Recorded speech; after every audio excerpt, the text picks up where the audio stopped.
Oke, Assalamualaikum warahmatullahi wabarakatuh. Selamat datang semuanya di acara webinar Health Talk yang kelima pada hari ini. Saya mau ucapkan selamat pagi, selamat siang, atau juga selamat malam, dimanapun Bapak Ibu sekalian berada.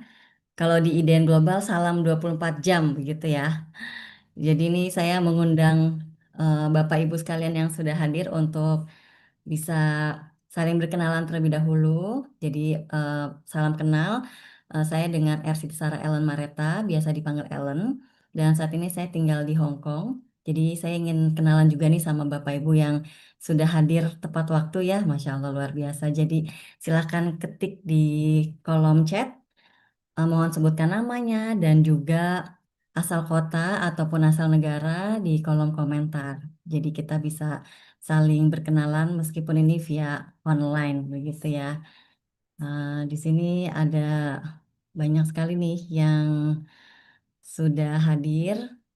Di sini ada Pak Andika dari Hong Kong, ada Pak Syahriha, Pak Syahrial dari Doha, Qatar. Aduh, mohon maaf ya Pak Syahrial, salam kenal Pak. Ada siapa lagi nih di sini? Saya lihat di sini ada juga yang dari Abu Dhabi, kemudian dari mana lagi nih? Halo Bu Laras ya dari Indonesia. Salam kenal Bapak dan Ibu sekalian. Untuk yang baru hadir, saya ucapkan selamat datang, selamat bergabung juga di webinar kali ini, webinar Health Talk yang kelima, yang merupakan kolaborasi dari Indonesia Diaspora Network IDN Global dengan Perhimpunan Dokter Indonesia Timur Tengah, Ikatan Dokter Indonesia Diaspora, Ikatan Alumni Psikologi Universitas Pajajaran. Jadi hari ini kita akan berbincang-bincang, sharing, ngobrol tentang forgiveness and mental health. Oh, sudah ada juga di sini. Halo, Rizka ya, Ibu Rizka dari PDITT di Abu Dhabi. Ada juga Ibu Dewi di Dubai. Ada Ibu Mila dari Pattaya, Thailand. Untuk yang di Timur Tengah nih kami ucapkan semoga semua kondisi semakin membaik ya Bapak Ibu sekalian. Aman, lancar, terkendali. Mudah-mudahan bisa mulai rutin beraktivitas seperti sebelumnya. Ya, kami doakan agar kondisinya tetap semakin membaik ya hari demi harinya. Oke, nah silakan bagi yang belum menuliskan nama dan juga asal lokasi dari kota ataupun dari negara mana. Jadi silakan dituliskan untuk kita saling terhubung dan berkenalan secara virtual. Oke, di sini saya melihat juga ada, wah ini juga dari Indonesia juga ada beberapa di sini ya, yang juga sudah hadir. Ada Ibu Nur Ngaisah nih di Taiwan ya. Selamat datang Ibu Nur Ngaisah di acara hari ini. Silakan Bapak Ibu yang memiliki keluangan waktu yang bisa sambil eh, tulis di kolom komentar ya untuk menuliskan nama dan juga asal lokasi ataupun juga asal negaranya. Oke, nah em, sekali lagi saya ucapkan selamat datang dan saya ingin menyapa terlebih dahulu yang sudah hadir di tengah-tengah kita dari narasumber. Saya di sini sudah melihat ada Teh Riani Fitria. Kemudian juga nanti akan ada bersama-sama dengan kita, narasumber kita sudah hadir juga di tengah-tengah kita, Kang Irfan Aulia. Kemudian juga saya ingin menyapa dari Indonesia Diaspora Network IDN Global, dari Perhimpunan Dokter Indonesia Timur Tengah, dari Ikatan Dokter Indonesia Diaspora, kemudian juga dari Ikatan Alumni Fakultas Psikologi Unpad, para tamu undangan, serta Bapak Ibu seluruh peserta acara yang telah hadir. Puji syukur kita panjatkan kehadirat Allah Subhanahu wa Ta'ala karena atas rahmatnya hari ini kita dapat berkumpul di acara Health Talk yang kelima dalam keadaan sehat walafiat. Nah, karena ini masih dalam suasana Idul Fitri, jadi saya haturkan taqabbalallahu minna wa minkum. Selamat Hari Raya Idul Fitri bagi yang merayakan.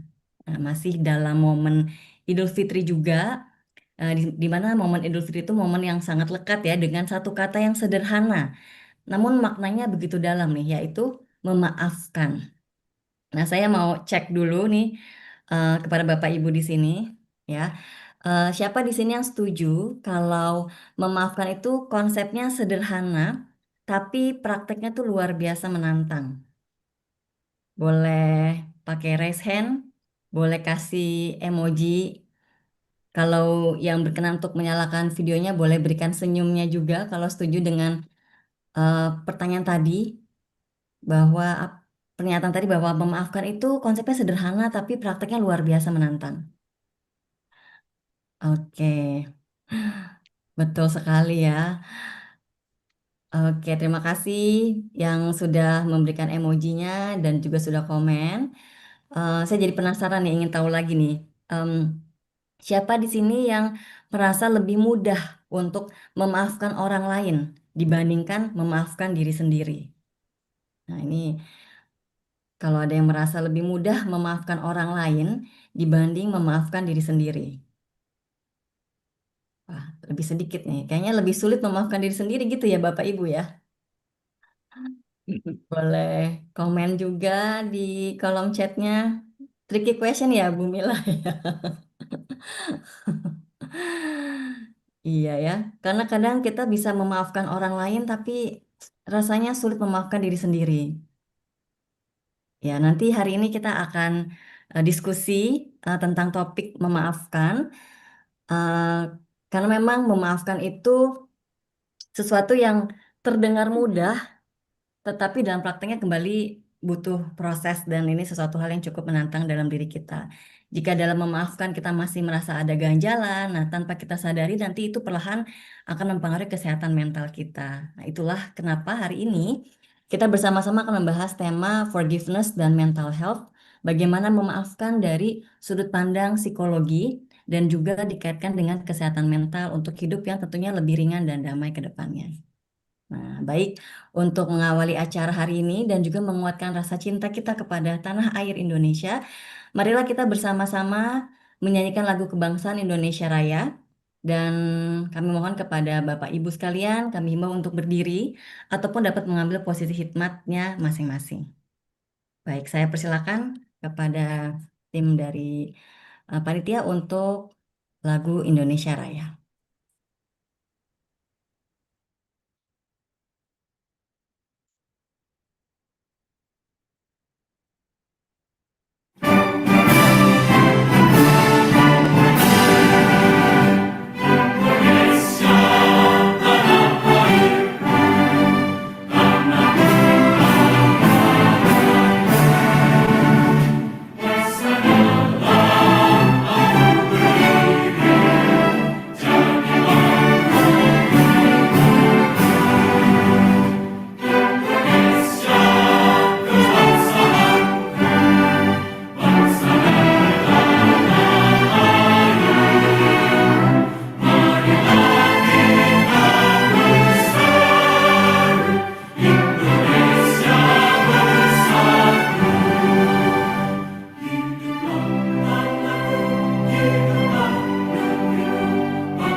Baik, Bapak Ibu dipersilakan untuk kembali ke posisi yang nyaman untuk kita mengikuti acara selanjutnya berbincang mengenai forgiveness and mental health. Nah, Selanjutnya saya undang untuk membuka acara kita hari ini, yaitu VP dari Division Human Capital Indonesia Diaspora Network Global, Bapak Surya Dharma untuk menyampaikan sambutannya. Kepada Pak Surya kami persilakan, Bapak, silakan. Baik, terima kasih, Mbak Helen. Assalamualaikum warahmatullahi wabarakatuh. Selamat salam sejahtera ya, salam 24 jam, yang pagi, siang, malam untuk Bapak Ibu sekalian dari seluruh penjuru dunia. Eh, Pada siang atau di waktu Indonesia ini ya, kita mendapatkan kesempatan untuk berbincang-bincang mengenai isu yang sebetulnya hangat dibicarakan pada momen-momen tertentu, ya, terutama di momen kalau di kalangan umat Islam itu adalah momen hari raya, eh, memaafkan. Dan tentu memaafkan itu adalah sebuah fenomena yang sudah lazim dan terjadi di mana-mana, walaupun bagi kita eh, terasa mudah untuk diucapkan, tapi belum tentu mudah untuk dilaksanakan. Karena itu harus dilakukan dengan hati. Nah, karena itu kali ini kita akan bicara kaitannya dengan mental mental health ya, dari kerjasama IDN Global dengan PDITT dan juga dari alumni Fakultas Psikologi Universitas Padjadjaran. Tentu harapan kami kegiatan ini itu akan bermanfaat bagi kita, terutama di saat-saat kita atau di momen-momen kita merayakan Idul Fitri semacam hari ini.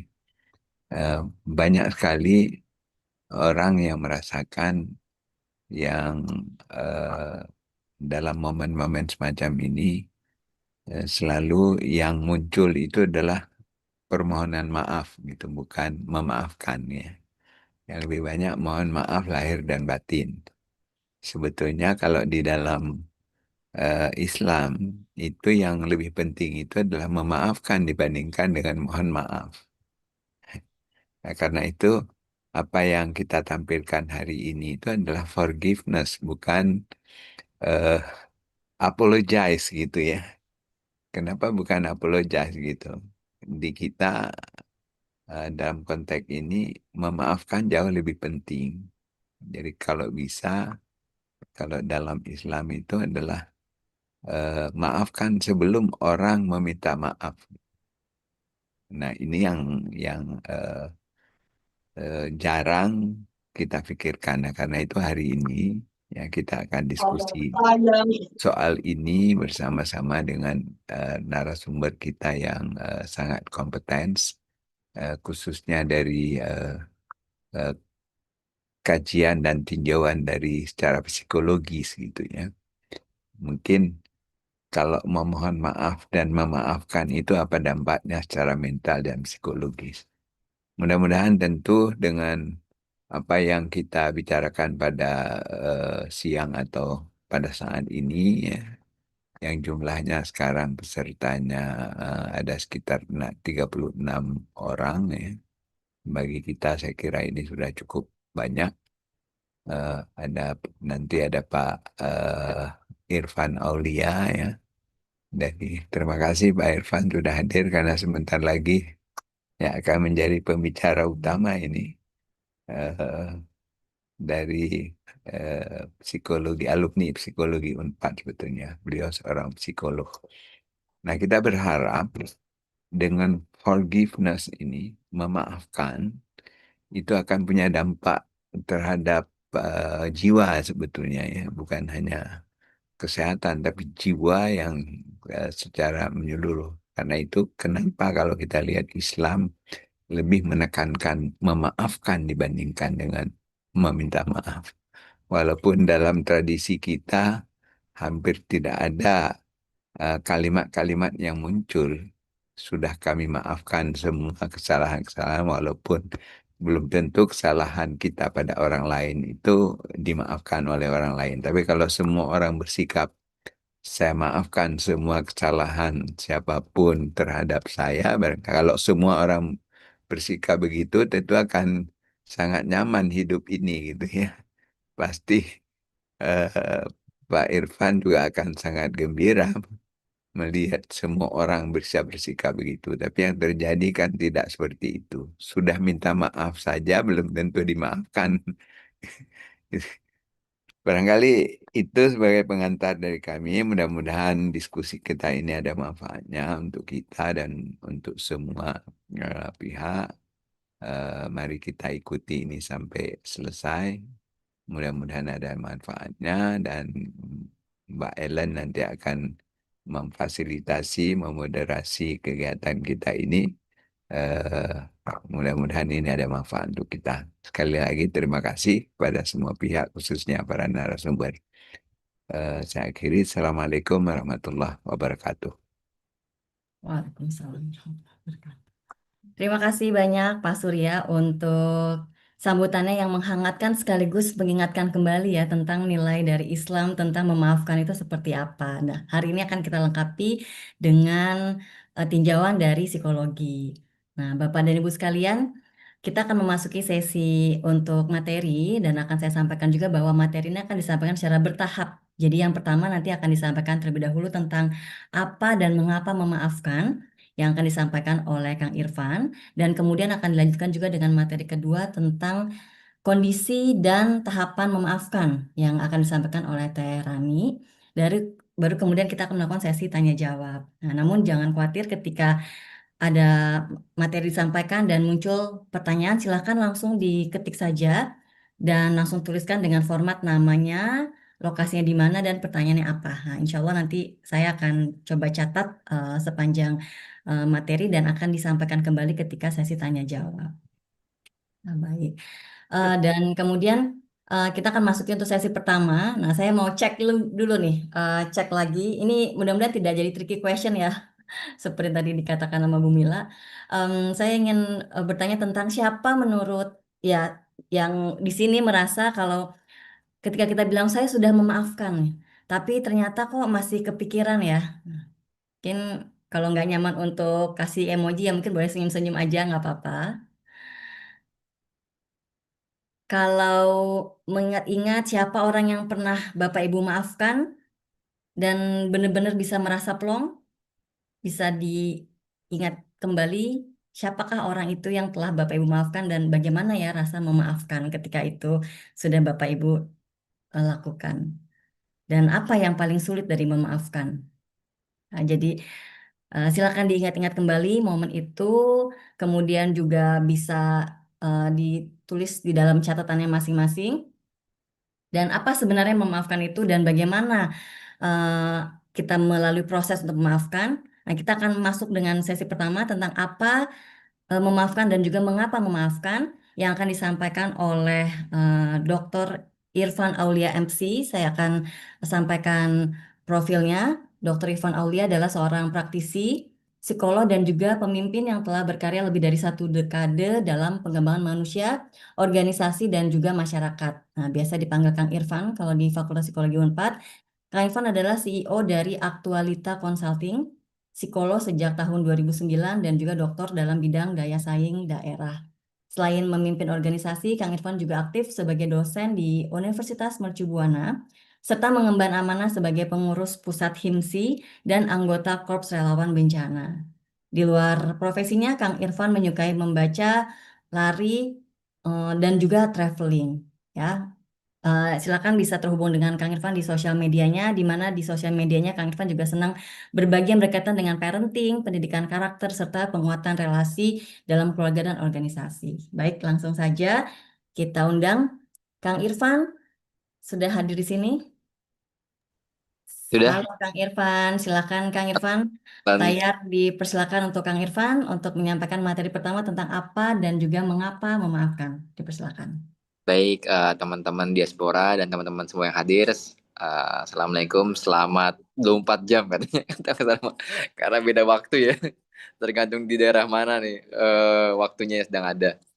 Nah, izin saya Irfan, saya diamanahi oleh teman-teman IDN untuk diskusi tentang maafkan. Nah, Thailand izin saya yang big PPT-nya tuh saya atau dari pihak moderator? Boleh Kang, di-share Kang?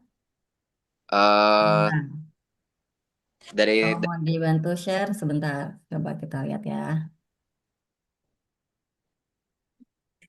Kalau Bang boleh sambil ini, saya tanya dulu nih, menurut teman-teman semua, apa itu memaafkan? Silakan tulis di kolom chat. Apa itu memaafkan? Menurut teman-teman nih, apa itu memaafkan? Bebas ya, saya mau tahu dulu apa itu memaafkan. Saya bulan di PPT-nya sudah menyebutkan dulu ya apa itu memaafkan, tapi saya mau tahu dulu apa sih itu memaafkan menurut teman-teman.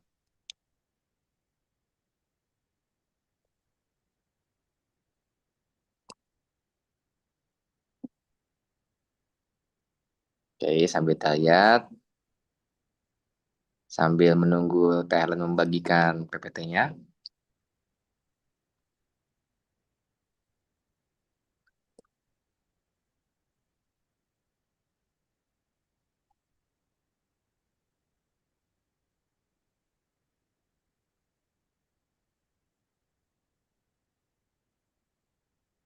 Oke, kita lihat. Nah, coba kita tafsir. Eh, merelakan, melupakan semua kesalahan orang lain pada kita.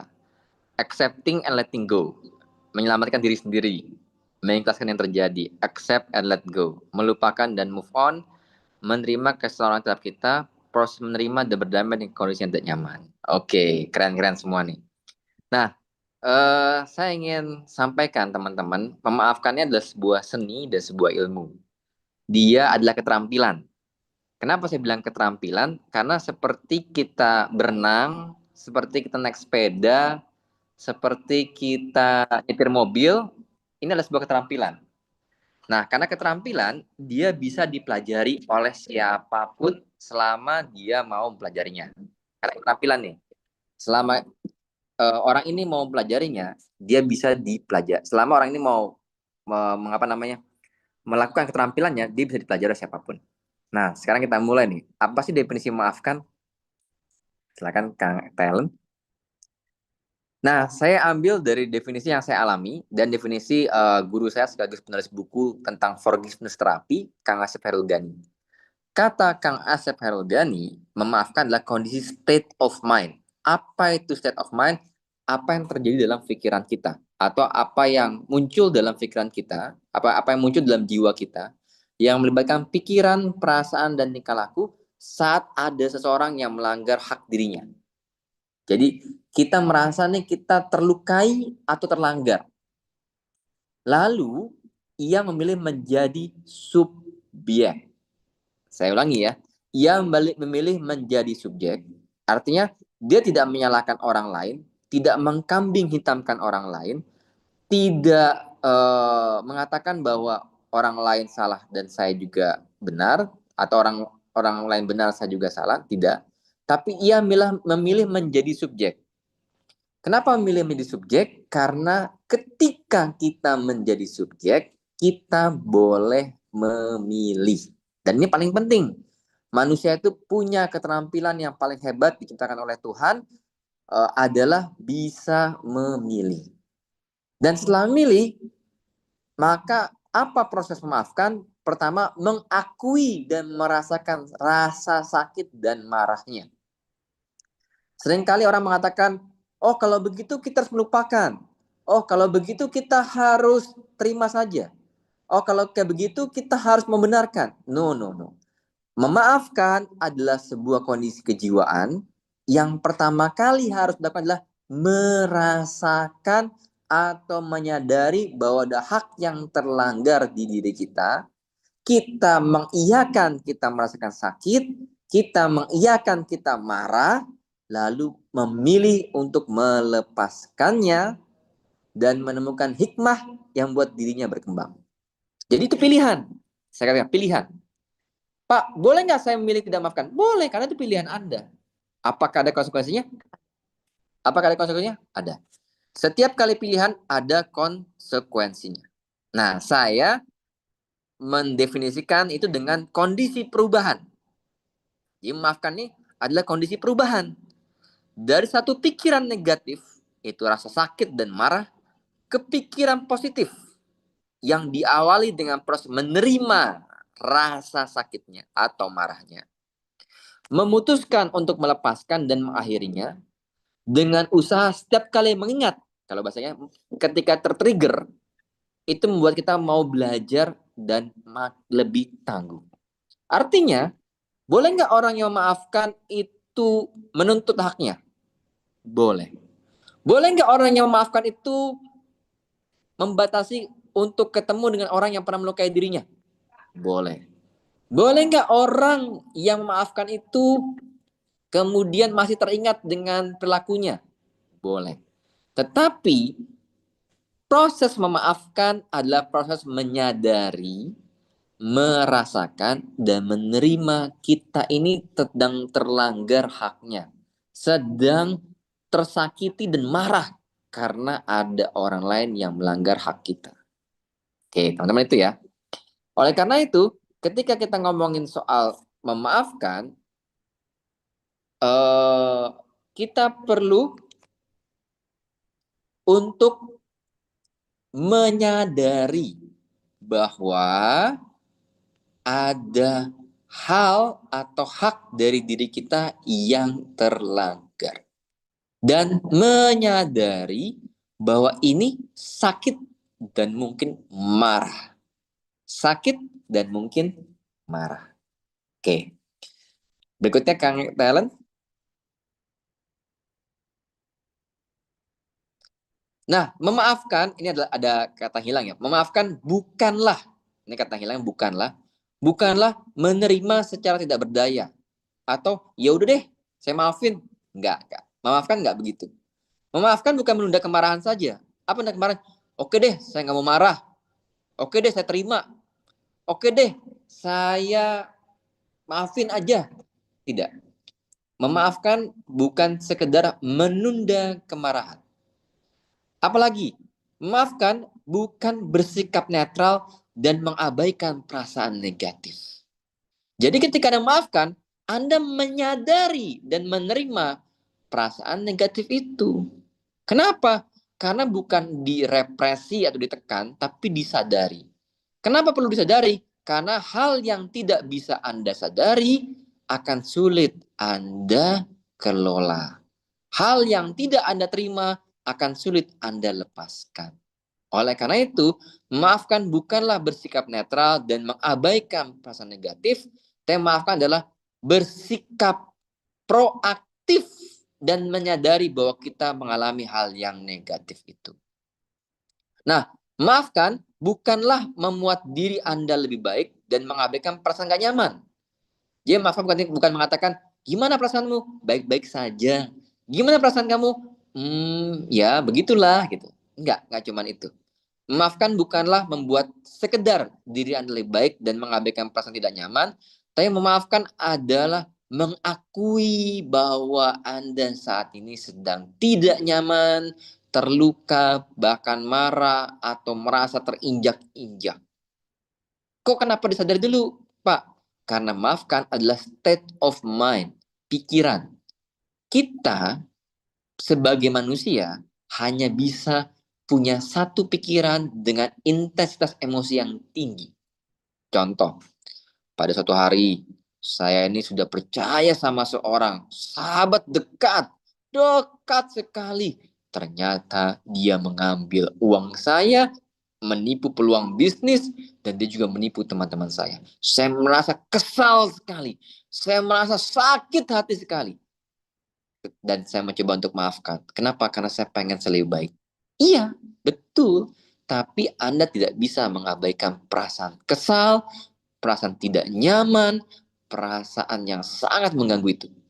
Justru ketika Anda memilih maafkan, Anda mengakui bahwa Anda kesal, Anda mengakui bahwa Anda itu sangat tidak nyaman, Anda mengakui bahwa Anda itu sedang berusaha untuk menerima semua perasaan itu. Jadi maafkan bukanlah sekedar tidak berdaya, Maafkan bukanlah sekedar menunda kemarahan. Memaafkan bukanlah cuma sekedar bersikap netral. Memaafkan bukanlah cuma sekedar mengabaikan, tapi maafkan lebih besar dari itu. Baik, talent, lanjut. Nah, sama. Memaafkan bukanlah maklumi. Orang mengatakan, udah kita maklumin aja. Ya nggak bisa. Kenapa? Karena dia begitu menyarat hati saya. Gitu. Nah, maafkan beda dengan maklumi dan membolehkan. Tidak. Kita boleh tidak setuju, kita boleh tetap memberikan konsekuensi yang pantas terhadap orang yang kita maafkan, sambil kita maafkan. Dan maafkan juga bukan cuma melupakan. Kenapa? Karena kerja memori tidak begitu. Contoh, Anda sekarang saya bilang untuk jangan pernah sekali-kali ingat gajah putih. Jangan pernah sekali ingat gajah putih. Saya ulangi sekali lagi ya. Jangan pernah sekali-kali ingat gajah putih. Coba, yang muncul di pikiran Anda apa? Ayo, yang muncul di pikiran Anda apa? Jangan ingat gajah putih. Yang muncul di pikiran Anda apa? Gajah putih. Kenapa? Karena semakin ingin dilupakan, semakin muncul. Saya pengen melupakan dia yang pernah menipu saya. Dia menyakiti saya. Dia yang mengkhianati saya. Makin ingin dilupakan, makin muncul. Bahkan beberapa orang yang datang ke saya mengatakan, Kang, saya masih ke-trigger. Ya nggak apa-apa masih ke-trigger itu. Saya masih ingat, iya nggak apa-apa masih ingat. Kenapa? Karena memori itu memang ada. Anda memang pernah mengalaminya. Anda pernah mengalami hal itu. Jadi bukan sekedar melupakan, tapi mengakui ada peristiwa itu, mengakui bahwa kita sakit dan terluka bahkan marah, namun kita berusaha menerima, menyadari, dan memutuskan untuk melepaskannya. Itu maafkan. Dan juga bukan pembenaran. Masa Anda membenarkan bahwa, oh ternyata dia begitu, dia berkhianat, boleh nggak? Ada sisi-sisi kemanusiaan Anda, ada sisi-sisi moral Anda mengatakan, itu nggak benar. Dan itu boleh. Karena memaafkan tidak berarti kita membenarkan apa yang dilakukan secara salah. Memaafkan itu proses merasakan, mengakui, menerima, dan memutuskan untuk melepaskan emosi negatif. Kebayang ya? Kedua, memaafkan tidak boleh meminta keadilan. Tidak, memaafkan boleh beringan dengan meminta keadilan atau menegakkan hukum. Boleh. Satu sisi kita memaafkan dia, satu sisi kita tetap memproses hukumnya. Silakan. Kenapa? Karena memaafkan itu adalah proses kejiwaan, di mana kita berdamai dengan diri kita, berdamai dengan rasa sakitnya, namun di sisi yang lain, sambil kita juga meminta hak kita dipenuhi. Karena ada yang mengatakan, kalau kita maafkan kita jadi cengeng dong. Kalau kita maafkan kita jadi nggak bisa menuntut haknya. Enggak. Memaafkan tidak sama dengan itu. Memaafkan adalah proses menyadari, menerima, melepaskan, mentransformasi diri untuk tidak menjadi korban. Dan sembari kita melakukan itu, kita bisa tetap menuntut hak kita. Ada contohnya nggak, Kang? Nah, karena ini masih bulan Syawal, saya ambil contoh salah satu dari episodenya Nabi Muhammad SAW. Dia punya paman namanya Hamzah, sangat dia cintai, terbunuh di perang Uhud. Bagaimana terbunuhnya? Terbunuh dengan tombak seorang budak sahaya namanya Wahsy, dan setelah ditombak, apa yang dilakukan? Dia belah jantungnya dipotong, dikasih ke Hindun, dimakan jantungnya. Begitu barbar dan sakit hatinya. Lalu apa yang dilakukan Rasulullah? Dimaafkan nggak? Dimaafkan Wahsyinya. Namun dia mengatakan kepada Wahsy, bolehkah engkau jangan dekat-dekat denganku? Kenapa? Karena Rasul tahu bahwa dia butuh waktu untuk bisa melepaskan emosi negatifnya. Kenapa? Karena Hamzah pamannya ini adalah orang yang sangat dekat dan dibunuhnya dengan cara yang sangat tidak manusiawi. Jadi kita boleh memaafkan, tapi di satu lain kita boleh tetap meminta batasan yang sehat. Pak, nah sekarang nih buat kamu yang pernah melakukan sesuatu yang tidak baik, saya udah minta maaf Pak, tapi dia masih memblokir. Ya nggak apa-apa. Mungkin dia butuh batasan yang sehat. Dan Anda misalnya, Pak, saya sudah maafkan, cuma saya minta untuk saya nggak mau ngomong sama dia lagi. Boleh nggak? Boleh. Kenapa? Karena maafkan bukan berarti Anda bisa langsung berhubungan dengan dia. Kenapa? Karena maafkan artinya Anda berusaha berdamai dengan rasa sakitnya, dengan rasa marahnya, dengan rasa sedihnya, dengan segala perasaan yang berkecamuk di dalam diri Anda. Dan kalau untuk itu Anda membuat batasan sehat, itu boleh. Itu boleh. Baik, Thailand. Lanjut, Thailand. Nah, siapa yang harus dimaafkan? Kok ada Tuhan ya? Nah, kok ada Tuhan di situ? Karena seringkali kita itu suka mengatakan Tuhan tidak adil. Tuhan, kenapa aku dilakukan seperti ini? Tuhan, kenapa perlakuan kau begini pada hambamu yang sudah berdoa, bla bla bla bla. Padahal sejatinya, kalau kita ngomong sebagai orang yang punya agama atau punya Tuhan, maka tidak ada Tuhan yang tidak mau hambanya itu baik-baik saja. Jadi, kenapa kita memaafkan sesuatu ini? Ya, memang itulah sesuatu yang harus kita maafkan. Nah, siapa lagi? Diri sendiri. Ini yang paling sering. Saya tidak berdaya. Saya tidak mampu melakukan hal itu. Saya ini. Nah, itu adalah state of mind yang lakukan di diri sendiri. Kenapa di sini? Karena diri sendiri adalah orang yang paling dekat setelah Tuhan. Dan orang yang paling bisa membuat Anda tidak berdaya, membuat Anda marah, membuat Anda merasa sedih, itu diri Anda sendiri. Lalu siapa lagi? Orang-orang terdekat. Siapa orang terdekat? Pasangan hidup, orang tua, adik, kakak. Kenapa? Karena yang paling membuat kita bisa patah hati, patah rindu, patah cinta, patah segala-galanya adalah orang yang paling dekat. Kita jarang patah hati karena orang jauh. Kita patah hati karena orang dekat. Dan jujur, sakitnya harus kita rasakan dan kita akui. Memang itu sakit. Kenapa orang dekat lebih sakit? Karena harapannya lebih banyak. Dan orang boleh nggak patah hati? Boleh. Responnya justru menentukan apakah kita mampu memaafkan atau tidak. Siapa lagi? Orang yang Anda sayangi dan Anda cintai. Kenapa? Karena begitu ada harapan, begitu ada keinginan, begitu ada ekspektasi, kita menjadi sesuatu yang punya harapan lebih tinggi sehingga dia punya kemungkinan untuk melukai kita lebih dalam. Siapa lagi? Orang yang Anda hargai. Seringkali kita sebel banget setelah orang kita hargai kok jadi berubah, jadi tidak sesuai dengan apa yang kita harapkan. Nah, maafkan. Karena maafkan itulah mengakui rasa sakitnya, menerima rasa sakitnya, mendapatkan rasa sakitnya, dan kemudian memilih untuk melepaskannya. Lalu lagi, siapa saja yang mungkin mencederai hak Anda. Nah, ini adalah berdasarkan pengalaman di literatur yang kita temui di lapangan. Nah, inilah orang-orang, subjek-subjek yang perlu Anda akui bahwa mereka mungkin, baik sadar atau tidak sadar, pernah melanggar hak Anda. Dan Anda mempersepsikan mereka sebagai orang-orang yang mematahkan hati Anda, orang yang mematahkan jiwa Anda. Dan Anda perlu akui rasa sakitnya, terima, berdamai, dan berusaha memutuskan untuk melepaskannya. Baik, berikutnya talent. Mengapa memaafkan? Nah, ini paling penting.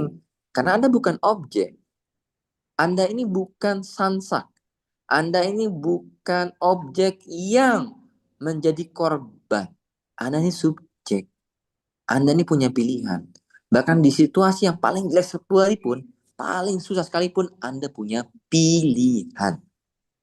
Karena Anda bukan objek, maka Anda punya pilihan untuk merasai, mengakui, menerima, dan memaafkan. Yang kedua, karena kebahagiaan Anda bergantung pada pilihan Anda sendiri. Anda mau bahagia, Anda mau susah, Anda mau senang, itu pilihan Anda. Yang ketiga, karena dia yang melanggar hak Anda, mau dia berubah, mau dia nggak berubah, mau dia berubah, mau dia nggak berubah, mau dia tetap sama aja, Anda tetap punya pilihan yang lebih baik. Karena tentang diri Anda, bukan tentang dia. Pak, gimana kalau dia nggak berubah? Ya, membiarin aja dia nggak berubah. Kan yang berubah Anda. Yang jadi lebih baik Anda. Yang menikmati kebahagiaan juga Anda. Maka Andalah yang putuskan untuk menerima rasa sakitnya dan melepaskannya. Kemudian, karena proses menegakkan keadilan dan melepaskan emosi, negatif bisa berjalan seiring. Tadi yang saya sebutkan. Bahwa Anda tetap bisa meminta hak Anda.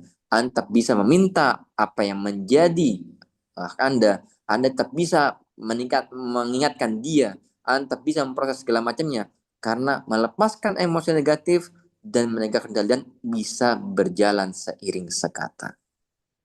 Dan ini kemudian karena maafkan membuat Anda tegak dan kuat. Hanya orang yang pulih, hanya orang yang berusaha untuk pulih yang bisa memaafkan. Kenapa? Karena maafkan membuat Anda menjadi subjek. Seringkali orang menikmati menjadi victim, menjadi objek. Sehingga dia berlama-lama dengan rasa sakitnya. Apa akibatnya berlama-lama dengan sakitnya? Dia kehilangan waktu untuk pulih, dia kehilangan waktu untuk berdamai, dia kehilangan waktu untuk bisa bahagia.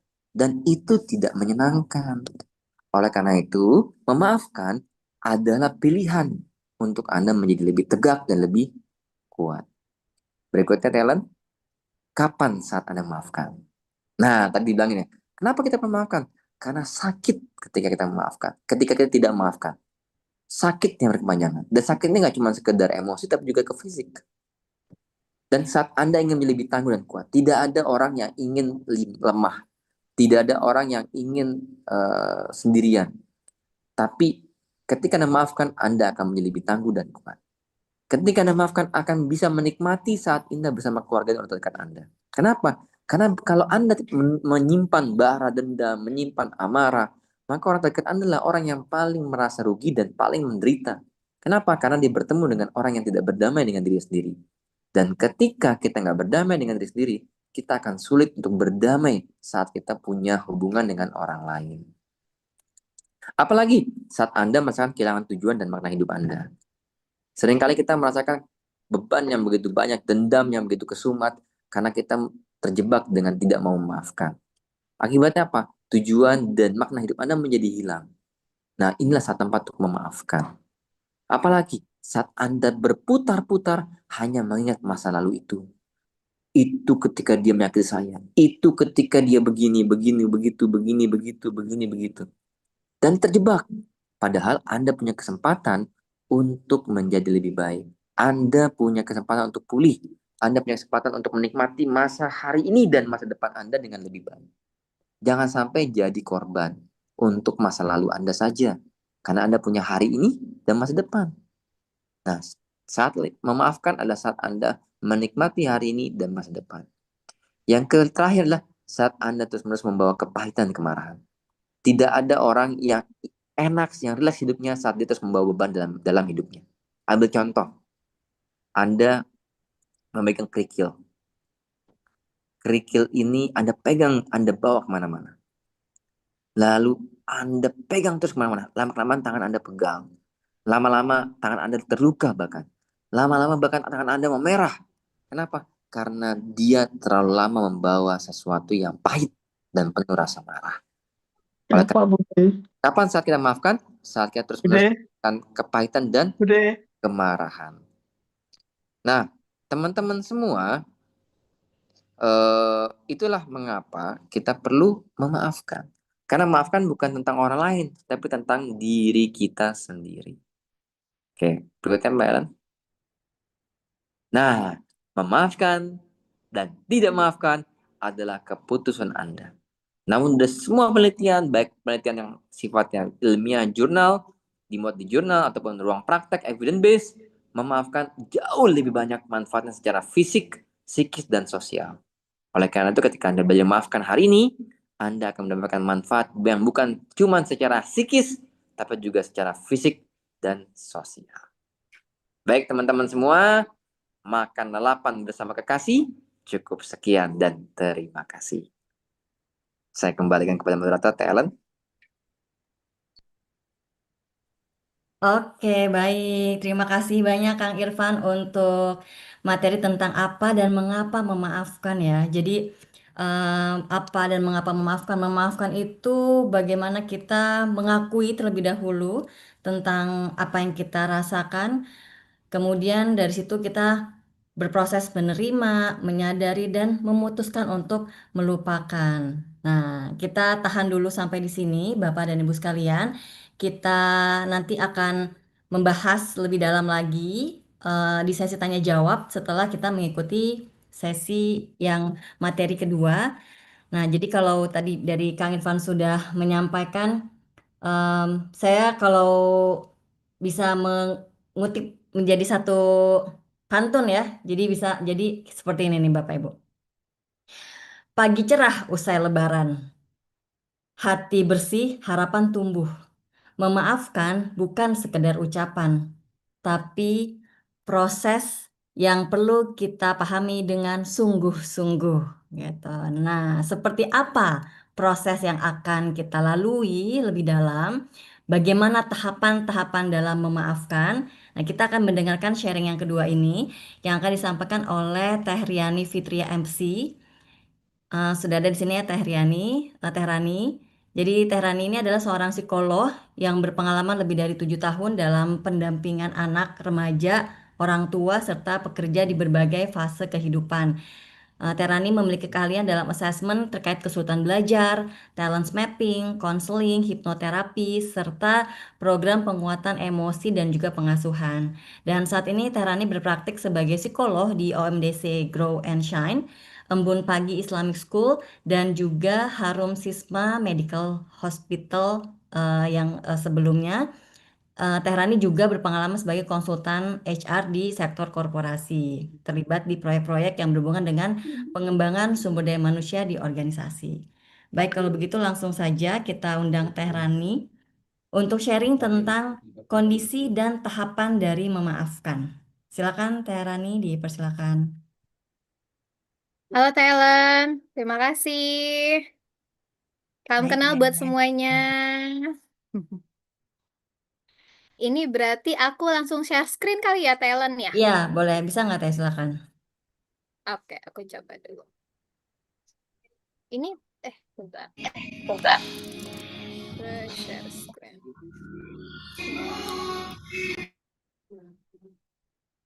Terlihat? Ya, sudah terlihat. Oke.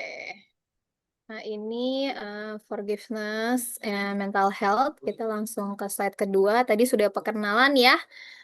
Mungkin saya cuma nambahin, saya telah menikah selama 13 tahun, memiliki 3 orang anak. Saya juga menjadi duta kesehatan mental dan duta literasi emosi dan dia care. Nah, jadi agenda kita tadi saya melanjutkan sedikit dari Kang Irfan. Ada 3. Kapan saat yang tepat untuk memaafkan? Apa itu celurit di dalam diri dan bagaimana sih tahapan memaafkan itu? Nah, kapan saat yang tepat untuk memaafkan? Jadi kalau teman-teman memaafkan terlalu cepat, tapi kita tidak paham apa yang terjadi, tidak merasakan apa yang perasaan kita saat itu sebenarnya memaafkannya jadi tidak bermanfaat gitu. Karena kita tidak memahami apa yang terjadi.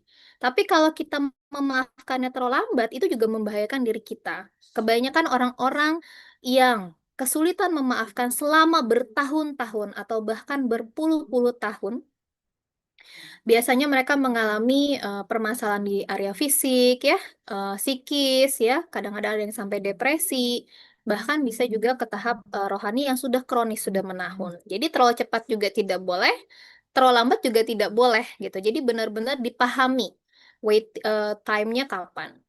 Nah, ini teman-teman boleh lihat, ini adalah tanda-tanda alarm untuk memaafkan. Poin 1, 2, 3, 4, ini ada beberapa poin. Kalau teman-teman ada satu aja yang ini kita katakan yes, iya nih, aku saat ini merasa sakit, kecewa, hidupku penuh kebencian, so it's time for forgive, gitu.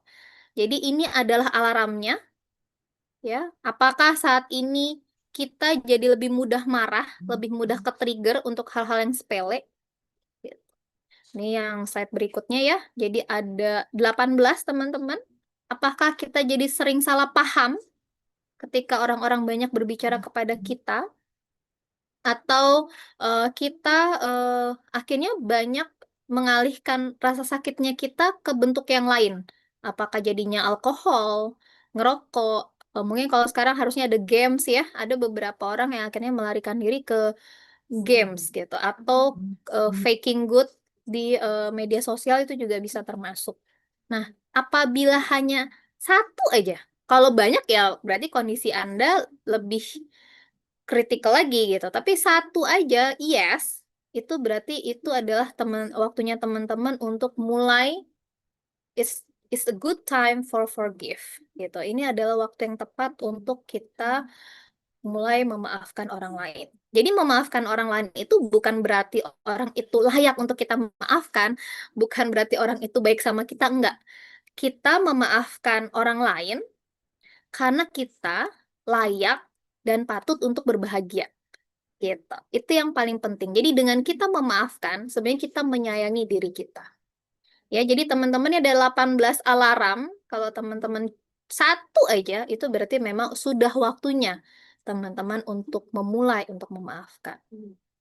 Nah, ada istilah celurit nih teman-teman. Apa sih celurit itu di dalam diri? Ini berdasarkan analogi dari Dr. Hayes. Orang yang tidak memaafkan adalah ibarat seseorang yang terkena sabetan celurit dari seseorang yang lain, tapi tetap membawa celuritnya kemana-mana. Jadi ketika orang lain itu menyakiti kita, ya, mungkin misalkan menyakitinya apa ya? Misalkan kejadian kita dimarahin atasan gitu ya, kita dimarahin atasan di depan orang banyak, mungkin itu hanya terjadi 10 menit gitu ya, bahwa kamu sudah memalukan perusahaan ini, kamu tidak perform dengan sangat baik ya, itu mungkin kejadiannya 5 atau 10 menit. Tapi ternyata kejadian yang cuma 5-10 menit itu tetap membekas di hati kita. Dan itu kita bawa sampai, mungkin ada yang beberapa bulan. Mungkin ada yang sampai beberapa tahun. Jadi kebayang nggak, kita sudah dilukai sama orang itu,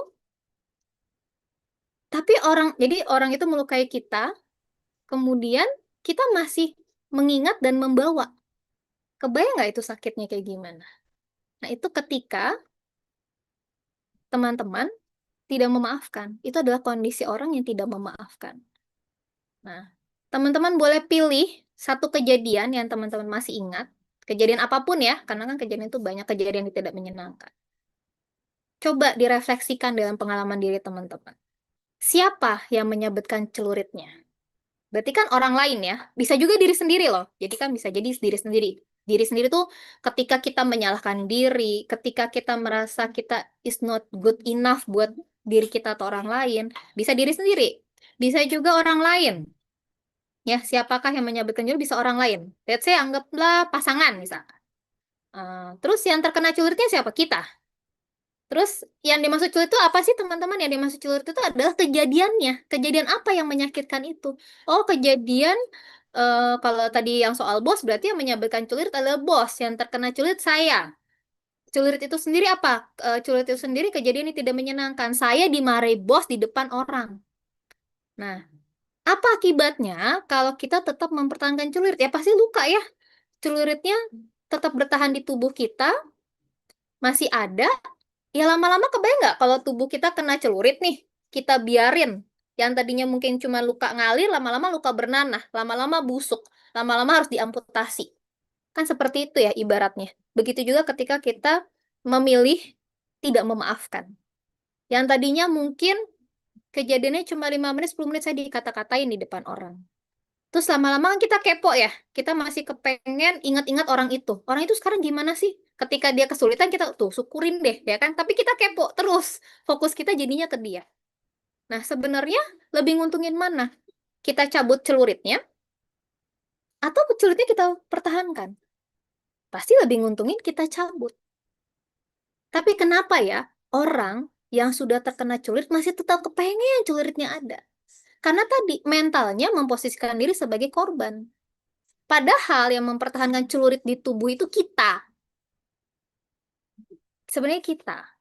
Gitu. Jadi sebenarnya kalau teman-teman mau sembuh, teman-teman mau belajar memaafkan, ada tahapannya. Jadi kalau tadi kita kena celurit, udah kena celurit, kita pegangin orang yang pegang celuritnya. Sembuh nggak kita? Nggak sembuh. Berarti gimana supaya kita sembuh tahapannya? Kita harus lepasin tangan kita si orang yang pegang celurit itu. Dilepas dulu. Diterima dulu rasa sakitnya. Udah dilepas tangannya, celuritnya dicabut. Ya kan? Habis celuritnya dicabut, baru bisa kita obatin. Jadi memaafkan ini perkara gampang di mulut, tapi kok di hati masih nggak rela. Gitu. Karena sesungguhnya yang melukai kita, si bos itu misalkan let's say 5-10 menit doang teman-teman. Cuman 5-10 menit doang kejadiannya. Tapi yang membawa kejadian itu bertahun-tahun. Bahkan semakin lama lukanya semakin dalam itu siapa? Bos itu bukan. Yang membuat itu makin dalam, makin lebar, makin bernanah, itu kita. Kita. Kita yang membuat itu menjadi lebih dalam. Ya. Nah, ini adalah kalau pilihannya teman-teman adalah saya memilih saya tidak memaafkan, nggak apa-apa. Kata Kang Evan tadi, nggak apa-apa nggak memaafkan. Nah, ini konsekuensinya. Orang itu melukai dengan celurit, culitnya masih ada di tubuh kita masih pegangin orang yang nyabetin celurit itu kita bawa kemana-mana selama bertahun-tahun, selama berbulan-bulan. Kebayang nggak? Semakin hari kalau kita makin kepo, dia sekarang gimana ya? Oh, ternyata dia begini. Makin sakit hati, makin kita dendam. Coba. Padahal nggak akan pernah sembuh. Kalau kita mau sembuh, lepasin tangannya.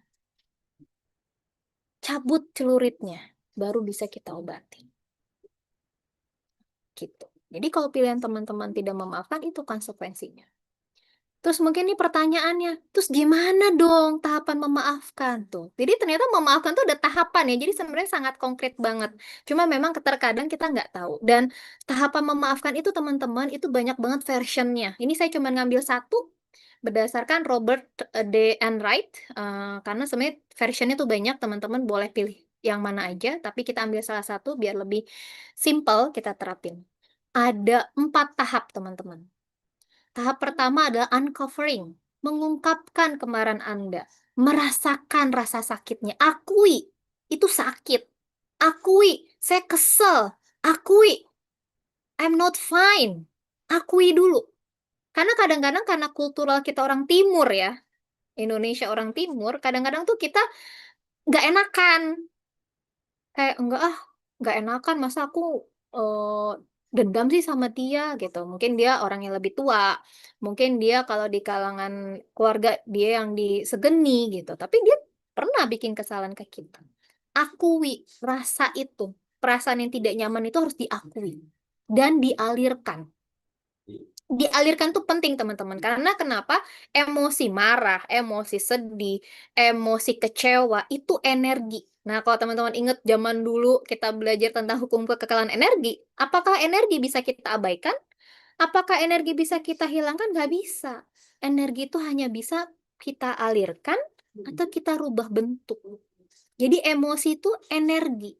Kalau emosi itu teman-teman pendam terus-menerus selama bertahun-tahun, salah satu yang bisa teman-teman alami adalah teman-teman mengalami dump of emotions. Emosi teman-teman jadi bodoh. Harusnya sedih, nggak sedih malah senang. Ini saya kadang-kadang udah nemuin ini di anak-anak SMP loh, mengalami dump of emotions. Atau kasus-kasus perempuan yang sering mengalami perselingkuhan. Di awal terjadi perselingkuhan pertama, marah. Tapi ketika perselingkuhan itu terjadi sekali, 2 kali, berkali-kali, udah nggak ada rasa lagi. Itu dump of emotions, emosinya bodoh. Nah, ketika kita sudah mengakui rasa yang ada, kita juga mengalirkan. Kemudian tahap kedua adalah keputusannya apa? Gitu. Kalau memang keputusan itu memang sesuatu yang harus diputuskan secara sadar. Itu pilihan. Ternyata teman-teman memilihkan saya memilih untuk memaafkan. Itu harus secara secara sadar ya teman-teman, bukan unconscious, bukan alam bawah sadar enggak, tapi secara sadar saya memutuskan untuk memaafkan dia. Nah, tahap ketiga kita melakukan pemaafan atau work, dan tahap keempat adalah deepening, pendalaman. Nanti kita bahas di dalamnya detail di bawah. Ini saya kasih kasus aja biar kita punya bayangan kayak gimana sih tahapan-tahapan itu. Jadi kalau pakai kasus kita biar punya bayangan yang sama. Kasus pemaafan ini satu cerita ya. klien secara tiba-tiba, jadi ini klien secara tiba-tiba menemukan bukti perselingkuhan suaminya dengan banyak wanita. Ya, terus pasti ya sebagai seorang istri, dia merasa hancur berkeping-keping mengetahui suaminya telah berselingkuh. Dan gak cuma satu, banyak di waktu yang bersamaan. Perasaan dia saat itu terus-menerus menangis. Dia juga bingung nih harus bagaimana. Apakah ini pernikahan worth it untuk dilanjutkan atau udah deh pisah aja gitu. Nah, ini kasusnya ya, jadi teman-teman bisa memaknainya. Nah, ini sesinya nggak satu session ya, ini beberapa kali ya, apalagi kasus perselingkuhan itu tidak mudah. Jadi tahap pertama adalah mengungkap kemarahan. Sesi ini khusus untuk saya biarkan dia mengalirkan rasa. Saya dengarkan apa yang dia rasakan atas kejadian itu. Nah, ini kadang-kadang banyak orang ketika mau memaafkan, tahapan ini nggak dilakuin. Sehingga gimana saya mau maafin? Wong saya aja tidak mengenali rasa saya lagi. Nah, ini perlu, ini tahapan pertama, teman-teman. Apa sih yang dirasain waktu kejadian itu? Nah, jadi dia ceritakan, dia keluarkan emosi itu secara meledak-ledak. Saya marah, kenapa itu terjadi, kenapa mengkhianati suatu pernikahan gitu. Dan dia juga bercerita, dia juga sempat menanyakan ke suaminya, kenapa sih kamu melakukan itu? Nah, terus suaminya bilang gitu ya, ketika dia ada masalah, dia termasuk suami yang bingung bagaimana nyelesainnya. Dan ketika dia punya banyak wanita-wanita itu menurut dia itu solusinya gitu. Emang agak aneh ya, cuman waktu itu dia bertanya, suaminya jawab seperti itu. Nah, dan sebenarnya pada saat itu terjadi, memang mereka berdua ini lagi sesi konseling pernikahan juga dengan psikolog yang lain. Jadi memang sebenarnya memang sudah ada masalah. Nah, cuman kok dilalah suaminya mencari solusi yang tidak tepat gitu loh. Nah, jadi di kasus yang sebelumnya mereka memang ada permasalahan pernikahan dan istri ini menuntut untuk suaminya berubah. Karena menurut istrinya suaminya ini cukup menakutkan lah, apa tuh temperamental, sering emosi, sehingga istrinya juga takut gitu loh bersama suaminya. Itu di dalam konseling dibicarakan. Nah, cuman ternyata di dalam sesi itu akhirnya suaminya kebingungan. Saya harus berubah seperti apa? Bagaimana caranya? Karena memang saat itu sesi itu tidak membicarakan how to-nya. Di sesi itu diharapkan suaminya bisa berpikir sendiri gitu. Nah, jadi suaminya mengalami kebingungan. Nah, ini kemarahan ini, rasa yang dialirkan ini nggak cuma sehari 2 hari. Si pasien ini butuh waktu sekitar seminggu 2 minggu untuk mengalirkan rasanya kayak gitu. Nah, jadi ini uncovering ya. Nah, tahap kedua setelah dia seminggu 2 minggu sudah mengalirkan semua rasa, dia menangis gitu ya. Nah, habis itu ketika emosi negatif sudah kita alirkan, sudah kita keluarkan, baru kita bisa berpikir dengan logika. Baru kita bisa memikirkan next step-nya apa. Tapi kalau masih emosi bergejolak, nggak bisa kita memutuskan sesuatu. Nah, di situ walaupun klien sudah dibicarakan ya, jadi biasanya para psikolog juga bilang, tapi kan nanti suaminya bisa selingkuh lagi ya. Kita nggak bisa menjamin bahwa sang suami akan setia gitu. Dia tahu fakta itu. Nah, tapi klien tetap memutuskan untuk memaafkan suaminya. Nah, ini kebetulan memang perselingkuhan suami ini baru secara chatting ya, jadi bukan kasus yang lebih parah gitu. Kalau yang paling parah kan biasanya udah yang berhubungan badan. Kalau ini memang baru memulai dari chatting-chatting. Nah, dia memutuskan memaafkan karena dia merasa dia berkontribusi. Suaminya melakukan itu karena suaminya kebingungan. Saya nggak ngasih tahu caranya. Berarti kan ada partisipasi dia yang mendorong suaminya melakukan itu.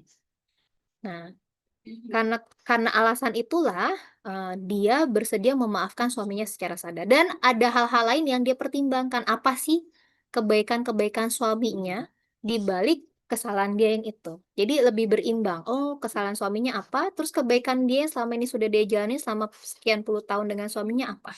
Dan itu menurut dia masih lebih besar kebaikan-kebaikan suami. Jadi dia memilih, saya memilih untuk memaafkan suami saya saya ingin memulai pernikahan ini dari awal lagi. Karena apa? Kenapa dia memutuskan memaafkan? Karena saya nggak mau. Akhirnya saya jadi curigaan. Terus saya jadi hancur karena kesalahan dia. Dan saya hancur karena apa ya? Saya hancur karena saya percaya bahwa dia setia. Padahal kan memang kita nggak boleh ya bergantung sama makhluk gitu. Karena kita nggak pernah tahu manusia sekarang begini ya besok bisa berubah. Jadi ya itu sebenarnya reminder juga buat dia gitu. Bahwa kita jangan terlalu menggantungkan kepercayaan kepada manusia sebegitu besarnya. Nah, jadi dia memutuskan untuk memilih untuk memaafkan secara sadar, ya. Nah, tahap ketiga melakukan pemaafan. Jadi pemaafan itu memang nggak mudah. Jadi kamu mau memaafkannya bagaimana? Ya, dia memilih tadi menangis. Dia juga memilih jalan spiritual ya. Jadi teknik memaafkan tuh banyak teman-teman. Ada yang mengalirkan rasa, habis itu ada yang spiritual itu dia memperbanyak ibadah, ibadah tahajud, zikir, mengaji. Nah, dia memilih yang jalan ini. Dia meminta untuk dimudahkan oleh Allah Subhanahu wa taala bahwa mudahkan aku ya Allah untuk memaafkan suamiku secara menyeluruh gitu. Karena memang tidak mudah memaafkan gitu. Terus juga dia menerima ini juga sebagai takdir. Oh, ternyata ini perlu terjadi. Ketika ini terjadi, agar dia menjadi pribadi yang lebih baik, agar dia lebih hanya mempercayakan kepada Tuhan terhadap segala sesuatu takdirnya. Dan terus terang dengan kejadian ini, komunikasi antara istri dan suami ini jadi lebih baik gitu. Jadi lebih jujur, jadi lebih terbuka gitu. Nah ini, jadi pemaafan yang dilakukan seperti ini. Jadi dia minta dikuatkan oleh Tuhan, dia terus mengalirkan rasa dengan menangis. Untuk dia ini cukup. Tapi untuk beberapa orang, terkadang butuh teknik yang lain. Jadi sehingga pemaafan itu bisa berlangsung. Jadi tergantung kebutuhan dari kliennya. Terus kemudian terakhir adalah tahap keempat dipening. Jadi hikmah. Hikmah dari kejadian itu apa? Jadi kita melihat lagi sebenarnya apa sih yang bisa kita ambil dari itu. Nah, dari kejadian itu akhirnya kalian jadi paham. Oh, jadi teman-teman gini, kemarin itu saya lupa ya referensinya, tapi ada penelitian terbaru bahwa apabila seorang ayah pernah berselingkuh di dalam keluarga, kemudian ayah ini punya anak-anak, jadi perselingkuhan itu terjadi misalnya sebelum punya anak gitu dan akhirnya dia punya anak-anak, ternyata gen, jadi ini saya juga baru tahu sih, masa sih gitu ya, ternyata gen perselingkuhan itu diturunkan ke anak-anaknya. Nah itu saya lupa gen nomor berapa, nah itu jadi dia lebih panjang. Nah, tapi kalau kita di psikologi, kita kan juga belajar ada yang diturunkan secara genetik, ada yang dipengaruhi oleh lingkungan. Nah, biasanya yang dipengaruhi oleh genetik setahu saya hanya 40%. Jadi kalau misalkan anak-anak ini memilih untuk tidak berselingkuh, jadi belum tentu genetik, terus akhirnya dia langsung selingkuh juga, anak-anaknya belum tentu. Nah, tapi itu memang diturunkan. Ternyata si klien ini memahami, oh jadi memang dia dapat informasi bahwa oh ternyata ayah mertuanya itu dulu berselingkuh. Terus adik iparnya ternyata berselingkuh. Akhirnya oh ya jadi wajar ya kenapa oh kok akhirnya suami saya kok juga berselingkuh. Jadi ada apa contohnya ya, ada pattern-nya gitu. Nah itu satu yang dia pahami dan akhirnya dia dapat polanya. Nah memaafkan yang tadi Kang Ivan juga bilang itu tidak melupakan. Tidak mungkin kita melupakan sesuatu kejadian yang tidak menyenangkan. Justru kejadian yang tidak menyenangkan pasti akan kita ingat gitu ya. Sehingga apa yang perlu dilakukan ke depannya? Nah, ini batasan. Jadi wajar saya memaafkan, tapi saya tidak melupakan apa yang pernah terjadi dan kemudian memberikan garis batas yang jelas kepada suaminya. Apa garis batas yang dikatakan? Agreement-nya, apabila di kemudian hari terjadi perselingkuhan lagi, maka perceraian menjadi harga mutlak. Gitu. Jadi, oke, perselingkuhan yang pertama terjadi karena ini nih saya paham. Tapi kalau nanti terjadi lagi, oh itu bukan sesuatu hal yang perlu kita diskusikan kembali. Gitu. Jadi dia membuat batasan untuk itu. Dan dalam kasus perselingkuhan yang paling penting ketika jadi kalau terjadi perselingkuhan dalam suatu pernikahan dan mereka tetap ingin menjalani pernikahan kembali, maka yang paling penting tidak ada pengungkitan ketika pernikahan itu terjadi kembali. Yang sering terjadi dalam pernikahan yang pernah terjadi perselingkuhan, kemudian mereka menjalin pernikahan kembali adalah, nih biasanya yang perempuan nih, kebanyakan ya perempuan ya, suka mengungkit-ungkit. Nah, ini akhirnya membuat pernikahan yang dijalani kembali itu tidak lebih baik dibanding sebelum perselingkuhan. Nah, makanya di sini disepakati oleh klien, saya tidak akan mengungkit apa yang pernah terjadi, sehingga mereka akan mulai lagi dari awal, mereka akan membangun hubungan dengan lebih baik dan lebih sehat. Nah, ini penting. Karena ketika ingatan itu muncul, kecurigaan itu muncul, maka klien harus menetralisir. Karena itu yang akan menguji di pernikahan yang baru mereka mulai. Gitu. Nah, ini referensi materinya teman-teman. Waktu itu saya ikut, ini guru kita sama dengan Kang Irfan, Kang Asep Herolgani. Saya ikut workshop training of trainer forgiveness therapy. Dan ini bukunya forgiveness therapy. Nah, kalau misalkan teman-teman tertarik, teman-teman bisa belajar lebih detail lagi. Itu saja. Sekian dari saya. Wassalamualaikum warahmatullahi wabarakatuh. Kembali ke Teh Alan. Oke, Silakan Teh Alan. baik. Terima kasih Terani sudah menyampaikan materi tentang tahapan memaafkan dan juga kondisi-kondisi untuk kita memaafkan. Nah, sebelum kita masuk ke sesi tanya jawab nih Bapak dan Ibu, saya izin mengingatkan tadi panitia juga sudah mengirimkan link kehadiran dan juga feedback acara. Jadi mohon kiranya Bapak dan Ibu bisa berkenan untuk mengisi link kehadiran dan juga feedback acara karena partisipasi Bapak Ibu sangat berarti juga untuk nantinya menghadirkan terus kegiatan-kegiatan yang relevan dan juga topik-topik yang bermanfaat. Jadi mohon bisa sambil meluangkan waktunya untuk mengisi link yang sudah diberikan. Oke. Baiklah, Kang Irfan dan Terani terima kasih sudah menyampaikan materinya. Kita sekarang masuk nih ke sesi tanya jawab ya. Tadi sudah ada pertanyaan juga yang langsung japri ke saya. Bapak Ibu yang juga masih ingin bertanya silakan bisa langsung diketik saja di kolom chat, tuliskan nama dan juga apa pertanyaan yang mau disampaikan.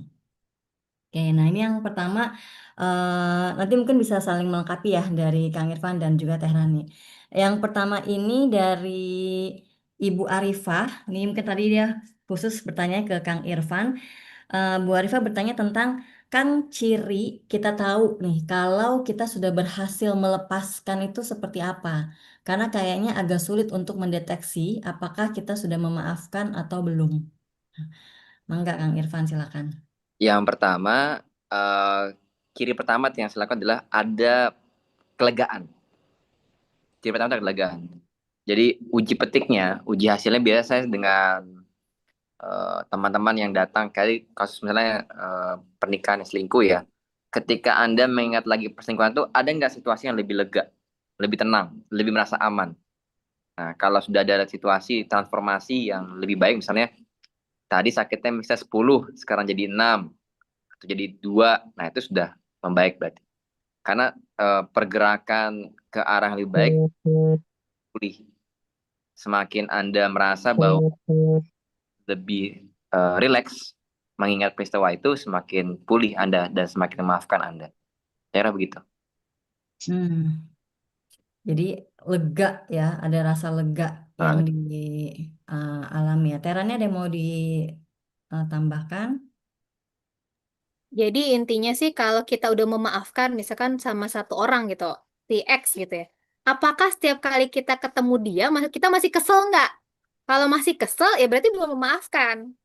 Tapi kalau kita ketemu sama si X ini, kita udah nggak ngerasa apa-apa, ngerasa biasa aja, ngerasa enteng aja, bahkan kita bisa kasih dia suatu hadiah, berarti itu udah memaafkan. Itu patokannya. Hmm. Jadi kalau tadi dari materi Terani dia kalau masih belum sepenuhnya, berarti dia masih di tahap yang dua ketiga ya. Masih di tahap pertama sih kayaknya ya. Karena masih ada rasa kesel, rasa marah gitu. Ya biasanya, Hmm. bahkan jangannya ketemu, ingat aja dah sebel ya biasanya. Mm-mm. Nah Masih kalau suka-suka misalnya, ke-trigger. Nah, itu masih masih tiba-tiba ke-trigger. Pokoknya kalau kayak kita keinget dia itu kesel, kayaknya nggak pengen ketemu dia, berarti itu belum memaafkan. hmm. Nah saya mau follow up question ya pertanyaan ini. Jadi kalau seperti itu kan berarti masih naik turun ya emosinya juga masih naik turun, masih mudah terpicu lagi kalau ingat atau kalau ketemu gitu. Nah, ini sebetulnya normal atau enggak sih gitu. Dan kalau berdasarkan referensi, durasi untuk orang itu memaafkan itu biasanya berapa lama sih? Beda-beda ya, tergantung. Bisa cepat, bisa lama. Tapi gini, mungkin kalau mau dilatih tekniknya teh gitu. Jadi gini nih teman-teman, nih teknik yang paling sederhana banget sih. Jadi misalnya teman-teman ada kesel nih sama satu orang, ambil satu kertas, tulis namanya, ya, namanya siapa nih yang lagi kesel? Oh, aku sebel banget sama dia gitu. Tulis di satu kertas, tulis namanya, mau nama lengkap boleh, nama panggilan boleh. Nah, terus taruh nama itu di depan kita. Atau kalau kita punya kursi ya, berarti teknik empty chair lah. Taruh nama itu di depan mata kita nih teman-teman. Nah, abis itu teman-teman bayangkan kembali kejadian yang pernah dulu teman-teman merasa tidak nyaman, yang masih terasa. Nah, bayangkan si orang itu diwakili oleh kertas yang bernama itu. Kemudian sampaikan apa yang teman-teman mau sampaikan ke dia. Kan kalau ketemu orang langsung kan sulit ya. Belum tentu orangnya mau nerima omongan kita. Nah, bayangkan orang itu ada di kita, saat itu dia terbuka dengan apapun komentar kita, sampaikan. Mau teman-teman itu marah, mau teman-teman ngata-ngatain itu boleh. Di dalam Islam tuh boleh. Kan yang nggak boleh kalau langsung. Jadi boleh. Ada yang sampai masuk ke dunia imajinasi. Cuman kan kalau ke dunia imajinasi harus kita dampingin ya sebagai psikolog. Nah, kalau ini teman-teman boleh lakuin sendiri. Tulis namanya, taruh di depan mata teman-teman, bayangkan orang itu hadir di depan teman-teman, sampaikan apa yang selama ini teman-teman mau sampaikan, tapi selama ini nggak bisa. Karena orangnya nggak kooperatif, atau orangnya, aduh nggak bakal dengerin. Nah, bayangkan. Dan keluarin. Nah, itu tahap satu. Dikeluarin teman-teman. Nah, kalau teman-teman pada saat itu dilakukan ternyata jadi lebih lega, nah, lakukan itu terus-menerus sampai akhirnya semua rasa atau ransel emosinya teman-teman jadi kosong. Nah, positifnya setiap kali teman-teman ingat lagi orang itu, udah nggak ada rasa apapun di hati. Nah, itu cara ngosonginnya, itu cara yang teknik paling sederhana. Kadang-kadang kita nggak tahu caranya, sehingga itu numpuk terus. Gitu, Teh. Hmm. Oke, thank you Terani. Jadi tadi ada tips ya dari Terani yang bisa kita terapkan juga dengan cara menuliskan nih di dalam kertas tentang orang itu dan kita berkomunikasi atau dialog yang menumpahkan semua rasa itu. Oke, em, kemudian saya mau lanjut lagi nih, mungkin ke Kang Irfan ya, Kang Irfan. Jadi kalau dalam prakteknya individu itu masih ngerasa belum lega gitu. Jadi kali itu lega, wah udah ngomel, udah menumpahkan semuanya lega gitu. Terus selang sebulan ada situasi lagi terpicu lagi. Nah, dalam kondisi seperti ini itu dampaknya tuh apa sih Kang secara kesehatan mental ya buat orang itu? Karena dia sudah memutuskan nih, dia sudah memutuskan untuk memilih memaafkan, kemudian berproses dengan dirinya, ya masih naik turun gitu. Nah, dampaknya secara kesehatan mental seperti apa sih Kang untuk kondisi yang seperti ini? Jadi secara empirik ya, bahwa apa yang kita rasakan secara psikis dan emosi itu berdampak pada kesehatan kita. Nah, ketika kita memendam rasa kesal dan amarah itu terus-menerus, itu pasti punya efek kepada fisik kita. Nah, efek itu bisa rasa sakit yang sifatnya psikosomatis atau rasa sakit yang sifatnya fisik bahkan. Tadi seperti yang Terani katakan tentang genetik ya. Jadi saya baca bahwa kenapa kita mesti memaafkan karena eh, kita kan punya gen di tubuh kita. Nah, gen itu sangat tergantung pada cara kita memaparkannya. Jadi cara kita men-treat diri kita sendiri. Begitu kita men-treatnya dengan rasa marah, rasa kesal secara panjang, itu mempengaruhi diri kita secara fisik dan emosi. Gitu Teh Ellen. Hmm. Jadi dampaknya ke fisik juga, kemudian ke jiwa juga terasa gitu ya. Nah, tadi yang paling ini sih gini, kita tuh merasa bahwa memaafkan itu nggak layak dilakukan. Nah, itu yang paling penting. Padahal memaafkan itu nggak ada hubungannya dengan apa yang dia lakukan atau nggak ada hubungannya dengan apa yang dia kerjakan. Karena memaafkan itu berhubungan sekali dengan apa yang kita putuskan terhadap diri kita sendiri. Hmm. Iya, jadi ingat yang tadi Terani bilang sih, ketika akhirnya malah jadi apa tadi, dam of emotion ya. Hmm. Nah, kalau akhirnya individu sampai ke sana gitu, jadi dia akhirnya merasa awalnya marah banget, kemudian kejadian lagi akhirnya dia jadi mati rasa, udah nggak tahu dia ini udah dicuekin aja gitu. Nah, itu gimana tuh sebenarnya, normal atau enggak sih, dan apakah jadinya dia nggak sehat ya secara mentalnya gitu, akan berpengaruh gitu dalam kesehariannya. Silakan Terani jawab ya. Kalau yang kasus itu, kalau udah sampai down of emotion, itu harus ke psikolog ya teman-teman, gitu. Karena ini kasusnya berat. Nah, impact dari si ibu ini yang sering kali diselingkuhi oleh suaminya, itu berimpact ke anak-anaknya. Jadi ketika dia punya anak pertama laki, itu aman. Karena kan kalau laki pakai logika ya, nggak baperan gitu. Anak kedua laki aman. Jadi ini mempengaruhi juga pola asuh dia ke anak-anak.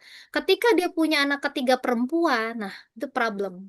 Dia nggak berempati dengan apa yang terjadi atau emosi di anak perempuan ini. Nah akhirnya ibu ini sadar bahwa ini kayaknya ada sesuatu yang salah nih di dalam diri saya. Gitu kok saya nggak bisa berempati dengan kondisi anak saya yang perempuan gitu kan. Nah, akhirnya dia ke psikolog. Jadi kalau udah sampai down of emotions, itu udah sampai harus ke psikolog. Dan itu nggak normal. Karena kita manusia, kita tuh punya banyak rasa. Sedih, senang. Nah, kadang-kadang tuh anak-anak remaja nih, kalau ditanya apa perasaan kamu nih, kalau yang saya sering ngadain webinar ya, B aja B. Padahal B itu bukan emosi gitu loh. Enggak, B itu bukan emosi. Apa? Senang, sedih. Jadi anak-anak sekarang juga kadang-kadang nggak paham emosi apa yang mereka rasain saat ini gitu. Jadi mengenali emosi itu memang dasar gitu. Jadi kalau memang kasusnya udah down of emotion nih teman-teman, kayaknya gue nggak ngerasain apa-apa deh. Mau sedih senang biasa aja. Nah itu harus konsul ke psikolog karena pasti prosesnya lebih panjang dibanding yang kayaknya gue masih ngerasa marah nih, gue masih merasa sedih. Nah itu masih masih feeling tuh, masih dapat itu masih bisa nanganin sendiri.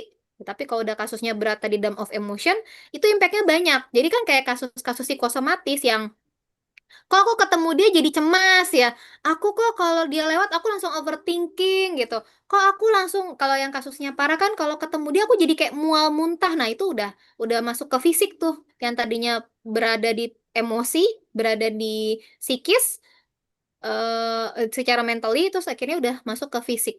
Nah, kayak gitu. Kalau udah yang kasus berat kan ada lagi ya penelitian yang mengatakan kalau apa permasalahan mental yang terlalu berkepanjangan nanti berimpact ke kanker. Nah, itu kan ada lagi tuh gitu. Tapi yang sederhana-sederhananya itu, kok aku ketemu dia jadi vertigo, migrain, deg-degan, mual muntah. Nah, itu kan udah psikosomatis untuk yang kasus-kasus ringan. Aku kok jadi susah tidur, besok aku mau ketemu dia.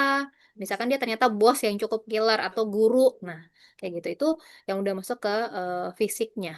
Gitu. Oke, baik. Nah, terima kasih Terani juga sudah mengingatkan kita pentingnya untuk kita juga menyadari ya tentang emosi yang muncul, merasakan apa yang sedang kita alami itu sebagai fondasinya ya. Ini saya ada beberapa pertanyaan nih, cukup banyak, nanti kita bahas satu persatu di waktu yang kita miliki saat ini.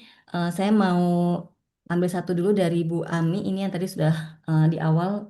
Ini nyambung sama materi Kang Irfan tadi. Jadi seperti tadi ketika kita membuat keputusan untuk memaafkan gitu ya. Dan kalau dari Bu Ami menyatakan gini, kalau ternyata hal tersebut itu justru dianggap memutus silaturahim. Nah, jadi yang saya bayangkan dia sudah ngambil sikap untuk memaafkan dan membuat boundaries ya atau membuat batasan gitu. Nah, bagaimana ternyata kalau hal tersebut malah dianggapnya jadi memutus silaturahim? Enggak kan Ivan komennya. Yang pertama yang ingin saya sampaikan, cuekin aja. Lo iya, bener ini saya mesti ngomong apa adanya kepada teman-teman yang gak enakan. Bukan berarti saya nyuruh Anda tidak empati, enggak. Membuat batasan sehat itu penting. Dan kalau untuk itu Anda dianggap memutus silaturahmi, terima dulu. Kenapa? Karena Anda tidak mungkin menyambung silaturahmi kalau energi psikis Anda dalam keadaan lelah. Itu susah. Yang ada, nanti Anda akan menyakiti diri sendiri atau menyakiti orang lain. Jadi kalau saat itu misalnya, nanti Anda memutuskan hubungan silaturahmi, sampaikan dengan baik, saya tidak pernah memutuskan hubungan silaturahmi, saya hanya menjaga batasan supaya saya punya waktu untuk memulihkan diri saya sendiri. Gitu, itu penting disampaikan begitu. Jadi saya menjaga batasan supaya punya waktu untuk memulihkan diri sendiri. Karena begitu Anda pulih, itu Anda pasti akan berhubungan silaturahmi dengan baik gitu. Dan bukan berarti Anda menjaga batasan, Anda memutus silaturahmi, enggak. Anda tetap bisa ketemu dia, Anda tetap bisa mendengar kabar dia, Anda tetap bisa mendoakan dia, kan tetap bisa mendoakan gitu. Itu nggak ada masalah. Thank you, Kang Irfan. Nah, ini selanjutnya saya mau bacakan dari ini Bapak atau Ibu Sirianus, ya mudah-mudahan saya tidak salah. Pertanyaannya adalah untuk Kang Irfan. Tadi dikatakan salah satu subjek yang mesti dimaafkan itu Tuhan. Nah, Tuhan membuat atau melakukan tindakan tak terpuji atau salah seperti apa kepada saya sehingga saya mesti memaafkan Tuhan. Nah, ini ada contohnya nggak, Kang Irfan? Mungkin bisa dijelaskan lebih lanjut. Saya pakai contoh yang paling gampang soal ridho dengan takdir ya. Jadi seringkali orang itu nggak puas dengan takdir yang dia hadapi dan menyalahkan takdirnya, menyalahkan peristiwanya. Kenapa saya mesti begini? Kenapa saya ngasih ngalamin ini? Nah itu sebenarnya dalam konteks itulah kenapa kita perlu maafkan, bukan maafkan Tuhan sebenarnya, maafkan bahwa Tuhan itu nggak punya salah pada kita gitu. Itu sebenarnya itu gitu. Jadi konteksnya bukan Tuhan jadi manusia, enggak. Tapi konteksnya adalah kita memaafkan diri kita yang kesal pada Tuhan sebenarnya. Gitu, supaya kita lapang terhadap peristiwa itu sebagai bagian dari pengalaman hidup kita. Begitu ceritanya. Oke, baik. Terima kasih Kang Irfan. Tadi pertanyaan dari Romo Sirianus. Nah, ini saya juga ingin menyapa peserta yang hadir dari YouTube secara online. Ini saya izin menanyakan terlebih dahulu dari yang YouTube atas nama Dewa Bisma. eh jadi masih bertemu nih, masih ada, ya masih suka interaksi sama orang tersebut di media sosial. Kemudian kalau ngelihat orang itu via online padahal ya, nah itu masih ada rasa marah gitu kalau ketahuan sama dia gitu. Nah, untuk kasus yang seperti itu bagaimana memaafkannya? Jadi yang pertama, kalau kita masih ngelihat orang itu marah, kita terima dulu bahwa kita sudah berusaha. Jadi turun lagi nih. Jadi kan ada namanya kita menerima kita sakit. Tapi nggak bisa juga. Oke, kita terima kita sudah berusaha menerima rasa sakitnya. Itu turun lagi tuh. Jadi kita menerima usaha kita dulu. Sama kayak tadi, kalau kita masih ada rasa sakit saat melihat dia di medsos segala macamnya, kita terima dulu bahwa kita sudah berusaha memaafkannya. Dan terima bahwa ini adalah bagian dari proses memaafkan. Karena seperti yang tadi Teriani mengatakan, bahwa memaafkan itu adalah sebuah keterampilan, sebuah proses. Sehingga kalau saat ini mungkin prosesnya belum sempurna, ya terima dulu. Kenapa? Karena nggak apa-apa. Makanya dalam banyak hal, para ahli pemaafan dan psikolog yang handal dalam pemaafan mengatakan setiap progres, setiap perubahan kecil apapun dirayakan. Setiap progres, setiap perubahan kecil apapun dirayakan. Begitu Teh. Oke, baik. Terima kasih Kang Irfan. Ini berikutnya ada pertanyaan dari Ibu Gina. Thank you Kang Irfan dan Terani, materinya sangat menarik. Ingin bertanya, ada rekannya yang justru seringkali ketika ada situasi di celurit, dia justru tidak menyalahkan pelaku, tapi justru menyalahkan dirinya sendiri. Nah, bagaimana cara uncovering untuk rekan yang seperti ini? Apakah ada tahapan untuk memaafkan diri sendiri atas terlalu menyalahkan diri yang menyebabkan mentalnya menjadi kurang sehat? Apakah perlu mendiscover pengalaman masa lalunya yang paling mendalam? Terima kasih ya Kang Teteh. Monggo silakan Teh Rani dulu ya. Kalau kasusnya udah seperti ini mungkin agak berat ya, mungkin harus ada pendampingan juga dengan psikolog. Ini biasanya ini termasuk orang-orang yang terbiasa menyenangkan orang lain. Menyenangkan orang lain, bahwa ketika orang lain bahagia dia jadi bahagia gitu. Tapi dia sendiri nggak paham kebutuhan diri dia apa.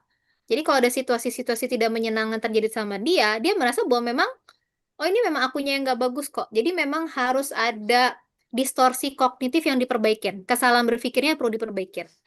Nah itu harus ada yang counterback. Jadi misalkan menurut kamu kejadian itu salah apa enggak? Oh nggak salah. Kenapa nggak salah? Nah itu harus dibantunya di situ. Jadi kita benerin distorsi kognitifnya. Jadi dia punya kesalahan berpikir. Dia merasa bahwa itu terjadi karena aku salah. Salah kamu di mana? Sampai akhirnya dia mendapatkan pemikiran yang benar itu gimana. Wajar nggak sih kalau orang menghina kamu di depan orang lain? Nggak wajar dong. Nah, itu harus sampai di situ. Dan ini prosesnya agak panjang. Sehingga akhirnya dia seringkali dimanfaatkan dalam situasi di mana ya dia akan merasa selalu tidak nyaman. Nah, jadi ini prosesnya agak panjang. Kalau memang cukup berat, memang harus ke psikolog sih. Gitu. Karena ini ada distorsi kognitif. Sehingga akhirnya lama-lama dia tidak berdaya, dia merasa lemah, dia merasa tidak berarti. Nah, ini bahaya. Gitu. Itu sih Oke. paling. Oke, thank you Teh Rani. Jadi pola pikirnya dulu ya yang dikelola ya untuk melihat suatu permasalahan yang sedang hadir di hadapannya gitu. Oke, ini ada dari Ibu Roswaidah ya. Jadi bagaimana cara membedakan antara memaafkan yang tulus dengan menghindar? Jadi kalau kita memilih untuk menjauh demi menjaga stabilitas mental, apakah itu bagian dari proses pemaafan atau justru indikasi bahwa luka tersebut belum benar-benar sembuh?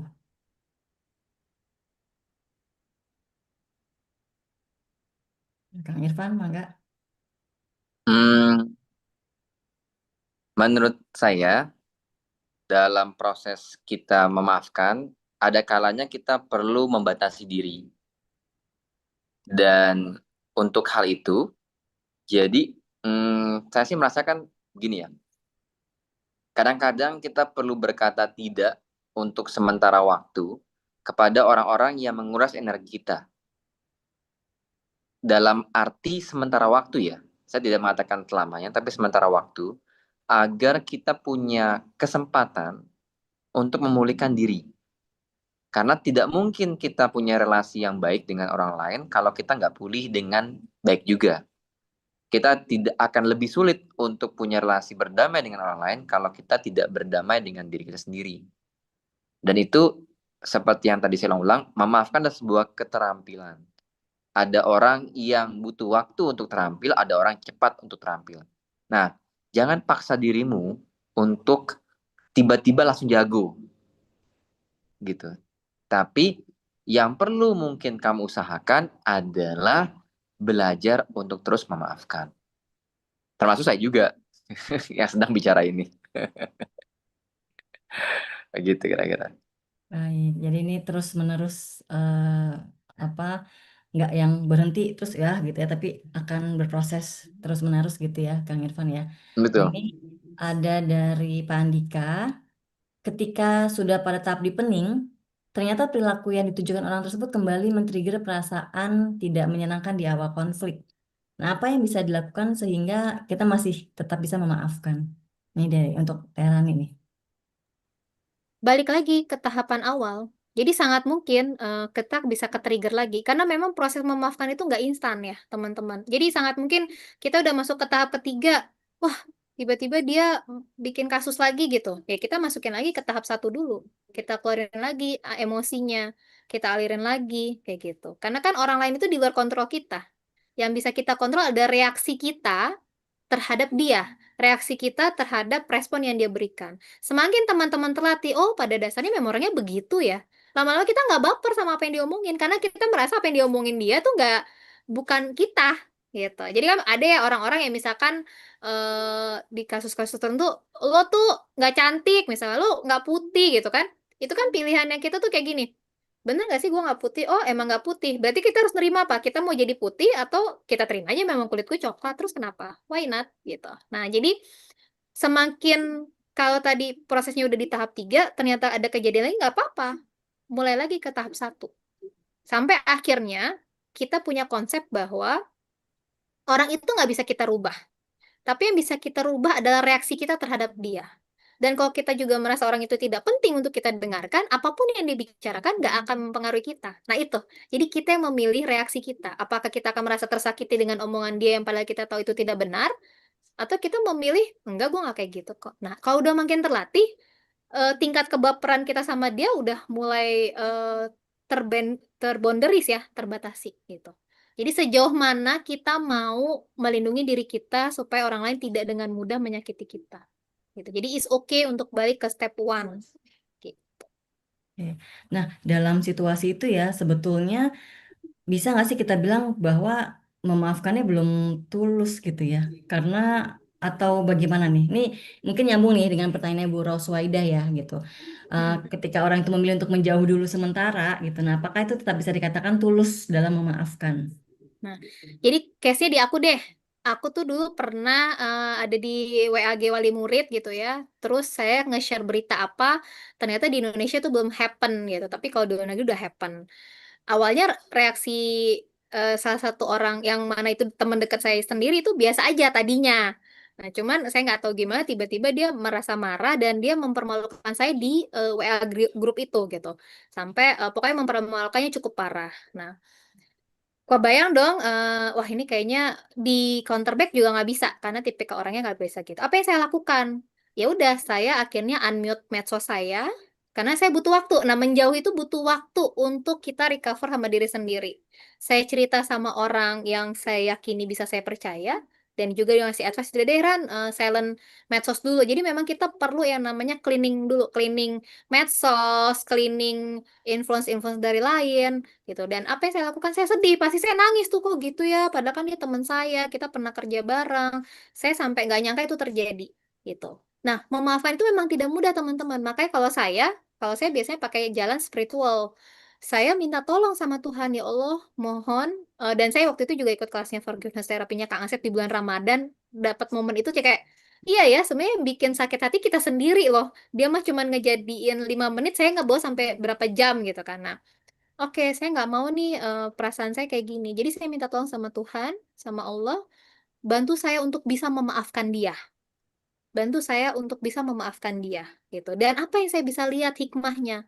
Dan akhirnya terbuka tuh pikiran-pikiran saya. Oh, ternyata teman saya ini memang orangnya pemarah. Dan kalau dia marah, dia nggak pernah lihat siapa orang yang di depannya, even siapapun, gitu. Jadi dia tipikal yang kalau udah marah dia nggak ngelihat siapapun, even itu keluarganya, baku hantam aja gitu. Nah, kebetulan yang kena saya waktu itu. Nah, akhirnya saya, oh ya, memang orang ini pemarah. Nah, tapi saya memutuskan tetap memaafkan, dan itu prosesnya memang ya karena bukan yang gimana banget ya, sehari 2 hari, seminggu lah saya butuh waktu itu. Yang penting saya itu dulu, medsos itu memang harus clean up dulu. Emang nggak pakai medsos WA gitu-gitu, saya tarik diri dulu karena itu akan bikin saya ke-trigger. Habis itu saya sudah memaafkan, kemudian saya ambil hikmahnya apa? Oh, ternyata orang ini memang nggak cocok jadi teman saya. Gitu. Dia mungkin hanya nice to know, kita say hi aja, tapi kalau teman dekat kayaknya enggak. Nah, itu adalah eh, eh, boundaries yang saya bikin. Nah, ketika saya sudah memaafkan, saya juga sempat memberi jeda juga buat saya ke dia. Ketika saya bertemu lagi teman-teman, ya namanya memaafkan secara tulus ya. Ketika saya bertemu lagi dengan dia teman-teman, di hati saya udah nggak ada rasa berat, rasa kesel kemarin, enggak. Karena sudah saya alirkan. Saya sudah minta tolong sama Tuhan juga untuk membantu memaafkan. Jadi ketika saya ketemu, saya udah bisa senyum dengan tulus, saya bisa apa ngobrol bareng sama dia, tapi saya juga menjaga batasan bahwa kita nggak akan temenan dekat lagi, gitu. Dan dia juga menyadari, gitu. Nah itu, tapi itu berproses, itu yang memang nggak mudah, gitu. Saya juga nangis-nangis waktu itu mah. Kalau sekarang saya jadi lebih terampil lah, gitu. Mana hal-hal memang yang perlu kita pilah dan pilih berteman dan untuk memaafkan orang, gitu. Hmm. Oke, thank you Teren. Jadi kalau misalnya kita kaitkan ke tulus gitu ya, tulus itu berarti ketika sudah memaafkan dan perasaan emosi-emosi negatif itu tuh sudah bisa kita terima dengan seutuhnya gitu ya. Ya, pokoknya pas kita ketemu, kita udah bisa senyum sama dia, di hati kita udah plong. Kayak gitu. Itu yang memaafkan dengan tulus. Kalau masih berat di hati, ya berarti itu belum diproses secara clear. Jadi masih ada sisa-sisa sedikit. Nah, itu nggak apa-apa, proses lagi. Gitu. Oke, Kalau saya ketemu dia, saya udah nggak ke-trigger. Kejadian yang dulu tetap saya ingat, saya nggak ngelupain. Tapi cukup tahu aja, oh ternyata kamu orangnya gitu, udah. Gitu. Dan ketika saya menjaga jarak, maka kan dia juga tidak menyakiti saya. Gitu. Itu case yang saya alamin. Gitu. oke, baik. Nah ini ada pertanyaan dari Ibu Indira. Eh, saya ada momen ke-trigger oleh leader saya beberapa kali dengan cara dia menyampaikan feedback dan juga ada beberapa faktor lainnya. Nah, saya ingin memaafkan tapi rasanya sulit sekali untuk melupakan. Apakah ada tipsnya untuk melalui fase ini? karena impactnya jadi imposter untuk saya dan interaksi saya dengan yang bersangkutan jadi terbatas karena menjaga diri supaya tidak take it personally.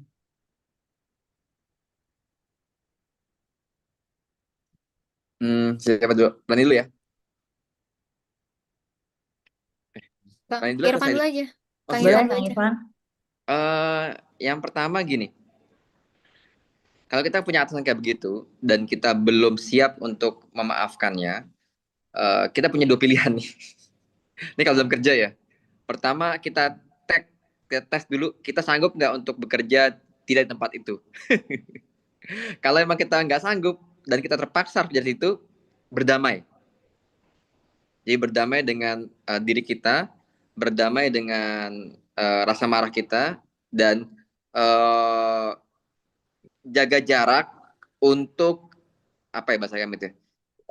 Ya secukupnya aja gitu. Jadi kita nggak perlu berharap terlalu banyak dengan atasan kita nggak perlu banyak terlalu nice to know gitu. Tapi yang dia kerjakan kita kerjakan, yang dia pengen kita kasih gitu. Ini kalau tentang kerja ya. Tapi kalau emang ternyata yang lebih baik adalah untuk Anda mencari pekerjaan baru, ya Anda boleh lakukan pekerjaan baru. Karena kalau di pekerjaan pilihannya masih lebih banyak. Tapi saran saya refleksi dulu. Seperti kata Terani, seringkali orang yang menyakiti kita itu cuma seberapa menit gitu.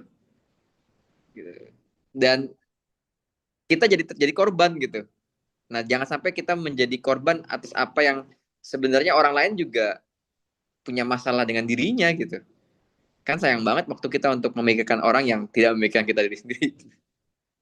Begitu. Ya, thank you Kang Irfan. Sama-sama. Mau menambahkan, Terani? Ya tadi sih sebenarnya kalau udah nggak kuat banget ya berarti pilihannya resign, cari pekerjaan yang lebih baik. Tapi permasalahannya sangat mungkin ya leader-leader seperti ini akan kita temukan juga di tempat-tempat lain.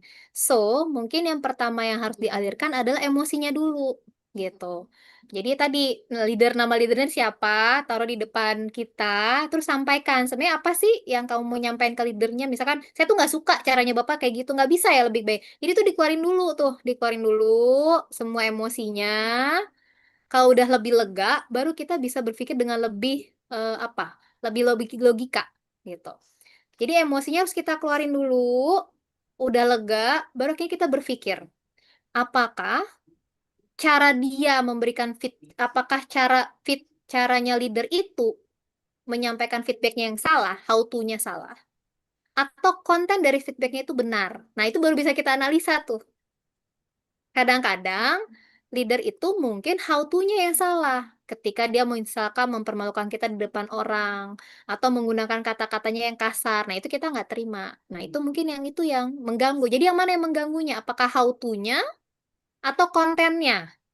Gitu. Nah, tapi itu baru bisa dilakukan, dianalisa, dicari hikmahnya kalau emosinya dari Teh atau Kang Indira ini sudah dialirkan dulu. Karena kalau emosi masih mendominasi, logika nggak akan jalan. Dan itu yang membuat ke-trigger terus.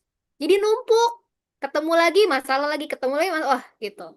Dan akhirnya kita jadi membatasi diri. Makanya tadi pilihannya dari Kang Irfan, kalau masih bisa survive, silahkan. Tapi ini harus dialirkan. Dan nggak boleh sampai mempengaruhi diri kita. Karena kan kita punya kehidupan lain selain pekerjaan. Tapi kalau memang udah nggak sanggup, ya berarti harus cari tempat pekerjaan yang lebih baik. Tapi harus dipikirkan, di tempat lain pasti ada mungkin, ada juga seperti ini. Berarti how to-nya, skill-nya kita yang harus kita tambah. Tapi emosinya harus ditanganin dulu. Baru skill kita bisa bertambah. Oke, baik. Jadi kembali lagi kepada bagaimana kita mengelola emosi yang mau kita tampilkan ya ke hadapan orang yang dia melukai kita, membuat kita tidak nyaman, merasakan emosi negatif ya, kita jadi kesel, kita jadi barang lihat dia. Nah, kembalikan dulu ke dalam bagaimana kita mengolah rasa itu ya. Kesel ya, ayo kita akui rasa keselnya, marah ya, ayo kita akui rasa marahnya itu ya. Karena kadang-kala nih mungkin nyambung ya, ada dua pertanyaan lagi mungkin ini bisa digabung jadi satu. Ini dari Bu Roswaida sama Ibu Dewi. Ini kalau saya coba rangkum ya, mudah-mudahan saya tepat merangkumnya. Adalah kadang kan ketika kita memaafkan orang lain ada keinginan untuk kita membuat dia sadar ya gitu. Sadar bahwa dia melakukan kesalahan gitu supaya itu juga tidak diulangi lagi kesalahannya. Gitu. Sebagai pribadi kita memaafkan, menjaga jarak gitu. Tapi ada harapan nih dari dalam diri untuk orang itu tuh menyadari juga kesalahannya gitu. Em, Begitupun kalau dari Bu Roswaida, ya kita paksain dulu deh untuk senyumin aja dulu. Nanti lama-lama juga akan memaafkan. Nah, mungkin dua pertanyaan itu penutup nih untuk sesi tanya jawab. Monggo Teh Rani sama Kang Irfan bisa merespon sekaligus juga closing statementnya ya di sesi kita hari ini. Silakan. Maaf, saya boleh diulangi ya? Tadi saya lagi nyalain AC. Oke, jadi ini berhubungan sama gini kan Hah? ketika kita memaafkan orang lain, Ya, beberapa ada punya harapan nih supaya orang itu menyadari kesalahannya gitu. Ya harapannya kan dengan dia menyadari kesalahannya dia tidak mengulangi lagi kesalahan itu baik ke diri kita ataupun ke orang lain ya yang bisa dirugikan gitu. Jadi oke nih kita sudah memaafkan, kemudian kita memilih untuk kita jaga jarak sehat gitu ya dengan dia. Tapi dalam diri itu masih ada harapan untuk dia menyadari kesalahannya dia juga gitu. Nah, dalam situasi seperti ini, ya siapa ya yang harus menyampaikan kalau ya dia itu tuh salah gitu. Kemudian kalau Bu Roswaida juga bilang, ya dalam proses memaafkan itu, kalau kita memaksakan untuk senyumin aja dulu, nanti lama-lama juga bisa memaafkan. Nah, ini bisa direspon Kang dalam satu jawaban sekaligus juga closing statementnya dari Kang Irfan. kalau saya tadi kalau Rani minta apa namanya, minta pada Allah untuk bantu memaafkan ya. Salah satu doa yang penting yang saya belajar karena saya literaturnya karena saya Muslim, saya pakai literaturnya dari Muslim ya. Itu doa yang menurut saya bagus adalah saya minta kebaikan dia dan lindungi saya dari keburukannya. Jadi kalau kita menemui seseorang yang mungkin pernah menyakiti kita, itu salah satu doa yang menurut saya diajarkan oleh Rasulullah dalam hadisnya adalah saya minta kebaikannya dan saya minta agar dilindungi dari keburukannya. Gitu. Nah itu sebenarnya sangat sederhana gitu, bahwa dia pasti punya kebaikan dan kita minta kebaikannya, dan dia pasti punya keburukan karena itu juga pasti melanggar hak kita dan kita minta agar keburukannya dijauhkan gitu. Nah itu menurut saya minta pada Tuhan ya hal itu. Nah yang kedua, soal menjaga jarak, menurut saya sih oke. Termasuk juga boleh nggak saya pura-pura senyum? Silahkan, nggak dilarangan. Silahkan nggak dilarangan. Karena kalau itu membuat Anda menjadi lebih mampu memaafkan, lakukan gitu. Dan ingat, memaafkan ini sebuah keterampilan yang perlu kita latih.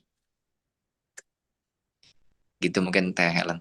Ya, memaafkan sebuah keterampilan yang perlu kita latih. Thank you, Kang Irfan. Silakan Terani. Jadi kalau buat saya, kita memaafkan bukan karena orang itu layak kita maafkan, tapi kita memaafkan karena kita layak untuk bahagia. Jadi kita yang memilih apakah kita mau bahagia atau dan karena kita tidak bisa mengubah masa lalu. Apa yang udah terjadi kita nggak bisa ngubah. Tapi kita masih bisa merancang, membangun masa depan kita yang lebih baik. Jadi memaafkanlah untuk diri kita yang lebih bahagia. Gitu. Oke, baik. Terima kasih banyak Kang Irfan dan juga Teh Rani untuk materinya hari ini. Bapak dan Ibu sekalian, kita eh, mengabadikan momen hari ini dulu dengan foto bersama. Jadi sesi hari ini mengingatkan kita juga untuk senantiasa berproses ya, melatih keterampilan dalam diri kita untuk lebih bahagia. Nah, memaafkan itu adalah salah satu jembatannya nih untuk kita merasakan bahagia dalam menjalani kehidupan. Kalau nyambung sama yang tadi Pak Surya katakan di awal ya, memohon maaf itu lebih mudah daripada memaafkan. Nah, jadi latihan untuk memaafkan itu keterampilan next level nih jadinya untuk pribadi yang lebih baik lagi. Baik, saya undang Bapak Ibu sekalian untuk bisa menyalakan kameranya. Kita akan mengabadikan momen hari ini untuk foto bersama.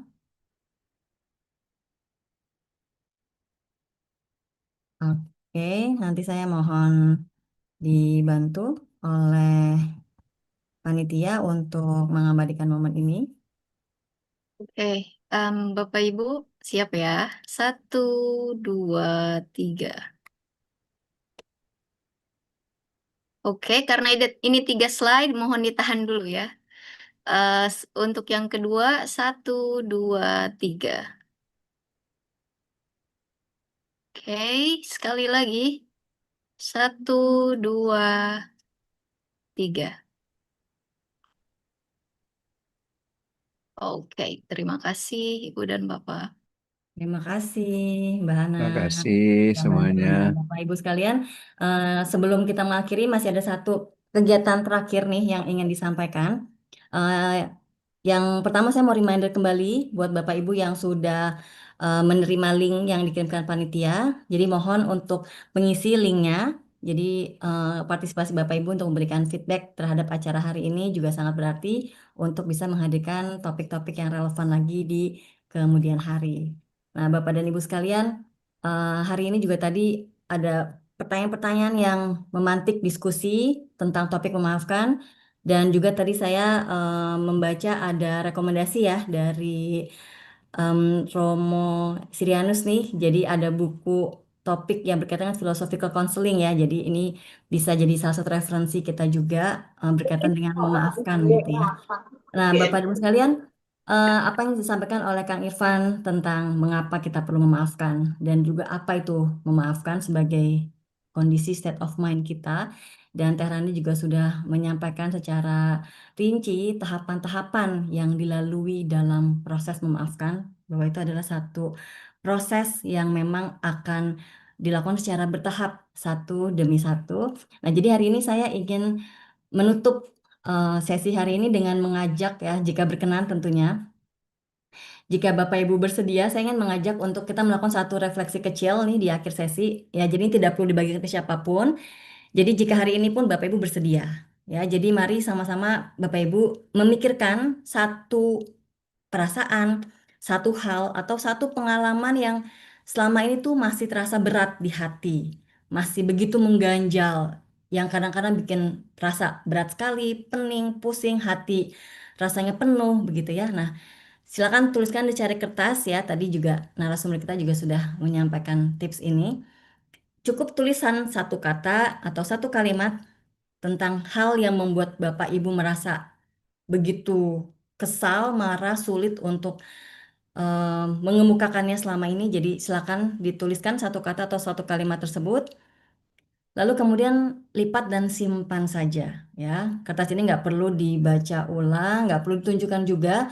Ini cukup menjadi pengingat bahwa hari ini Bapak Ibu memilih untuk memulai proses memaafkan. Kalaupun Bapak Ibu hari ini nggak punya atau nggak membawa kertas, nggak apa-apa. Silakan menggenggam tangan ya. Kalau tadi Kang Irfan bilang kalau kita bawa kerikil itu sakit kan dibawa terus gitu. Jadi silakan genggam tangan perlahan seolah-olah Bapak Ibu tuh sedang memegang beban tersebut. Nah, ketika Bapak Ibu siap sambil membayangkan, memikirkan perasaan yang membuat hati tidak nyaman, kesal, marah. Nah, itu ketika Bapak Ibu sudah siap, nah mulailah pelan-pelan sambil membayangkan itu, tarik nafas dalam dan perlahan lepaskan genggaman itu pelan-pelan. Ini tentu bukan tanda semuanya sudah selesai dan berakhir ya Bapak Ibu. Tetapi ini tanda bahwa Bapak Ibu sudah memberikan ruang kepada diri sendiri untuk mulai memaafkan sesuai dengan kemampuan Bapak dan Ibu sekalian. Jadi cukup simpan itu dalam hati dan ketika kita sudah punya niat untuk melepaskan, insya Allah sedikit demi sedikit sesuai dengan kemampuan kita, kita bisa merasa lega untuk memaafkan. Ya, mengutip yang tadi katakan oleh Kang Irfan dan juga Terani bahwa butuh proses untuk memaafkan, terlebih sampai melupakan, tapi kita bisa memulainya dengan melepaskan sedikit demi sedikit. Ya, karena memaafkan itu adalah keterampilan yang perlu dilatih dan memaafkan itu karena kita layak untuk bahagia. Baik, Bapak dan Ibu sekalian, saya mengucapkan terima kasih kepada Indonesia Diaspora Network Global, Persatuan Dokter Indonesia Timur Tengah, Ikatan Dokter Indonesia Diaspora, Ikatan Alumni Fakultas Psikologi Universitas Padjadjaran, dan juga narasumber serta seluruh peserta yang sudah berpartisipasi aktif. Terima kasih atas kehadirannya dan juga partisipasinya pada acara hari ini. Mohon maaf jika secara prosesnya dan juga pada saat memandu acara terdapat hal-hal ataupun kata-kata yang kurang berkenan. Akhir kata, saya ucapkan wassalamualaikum warahmatullahi wabarakatuh. Salam 24 jam. Wabarakatuh. Salam. Terima Terima kasih kasih. Bapak Ibu sekalian. Terima kasih Terima Mama kasih semua. Ellen, Terima kasih Terima semuanya. kasih. Lukman, Terima kasih. Pak Surya, Suryani, sehat. ya terima Semuanya. kasih.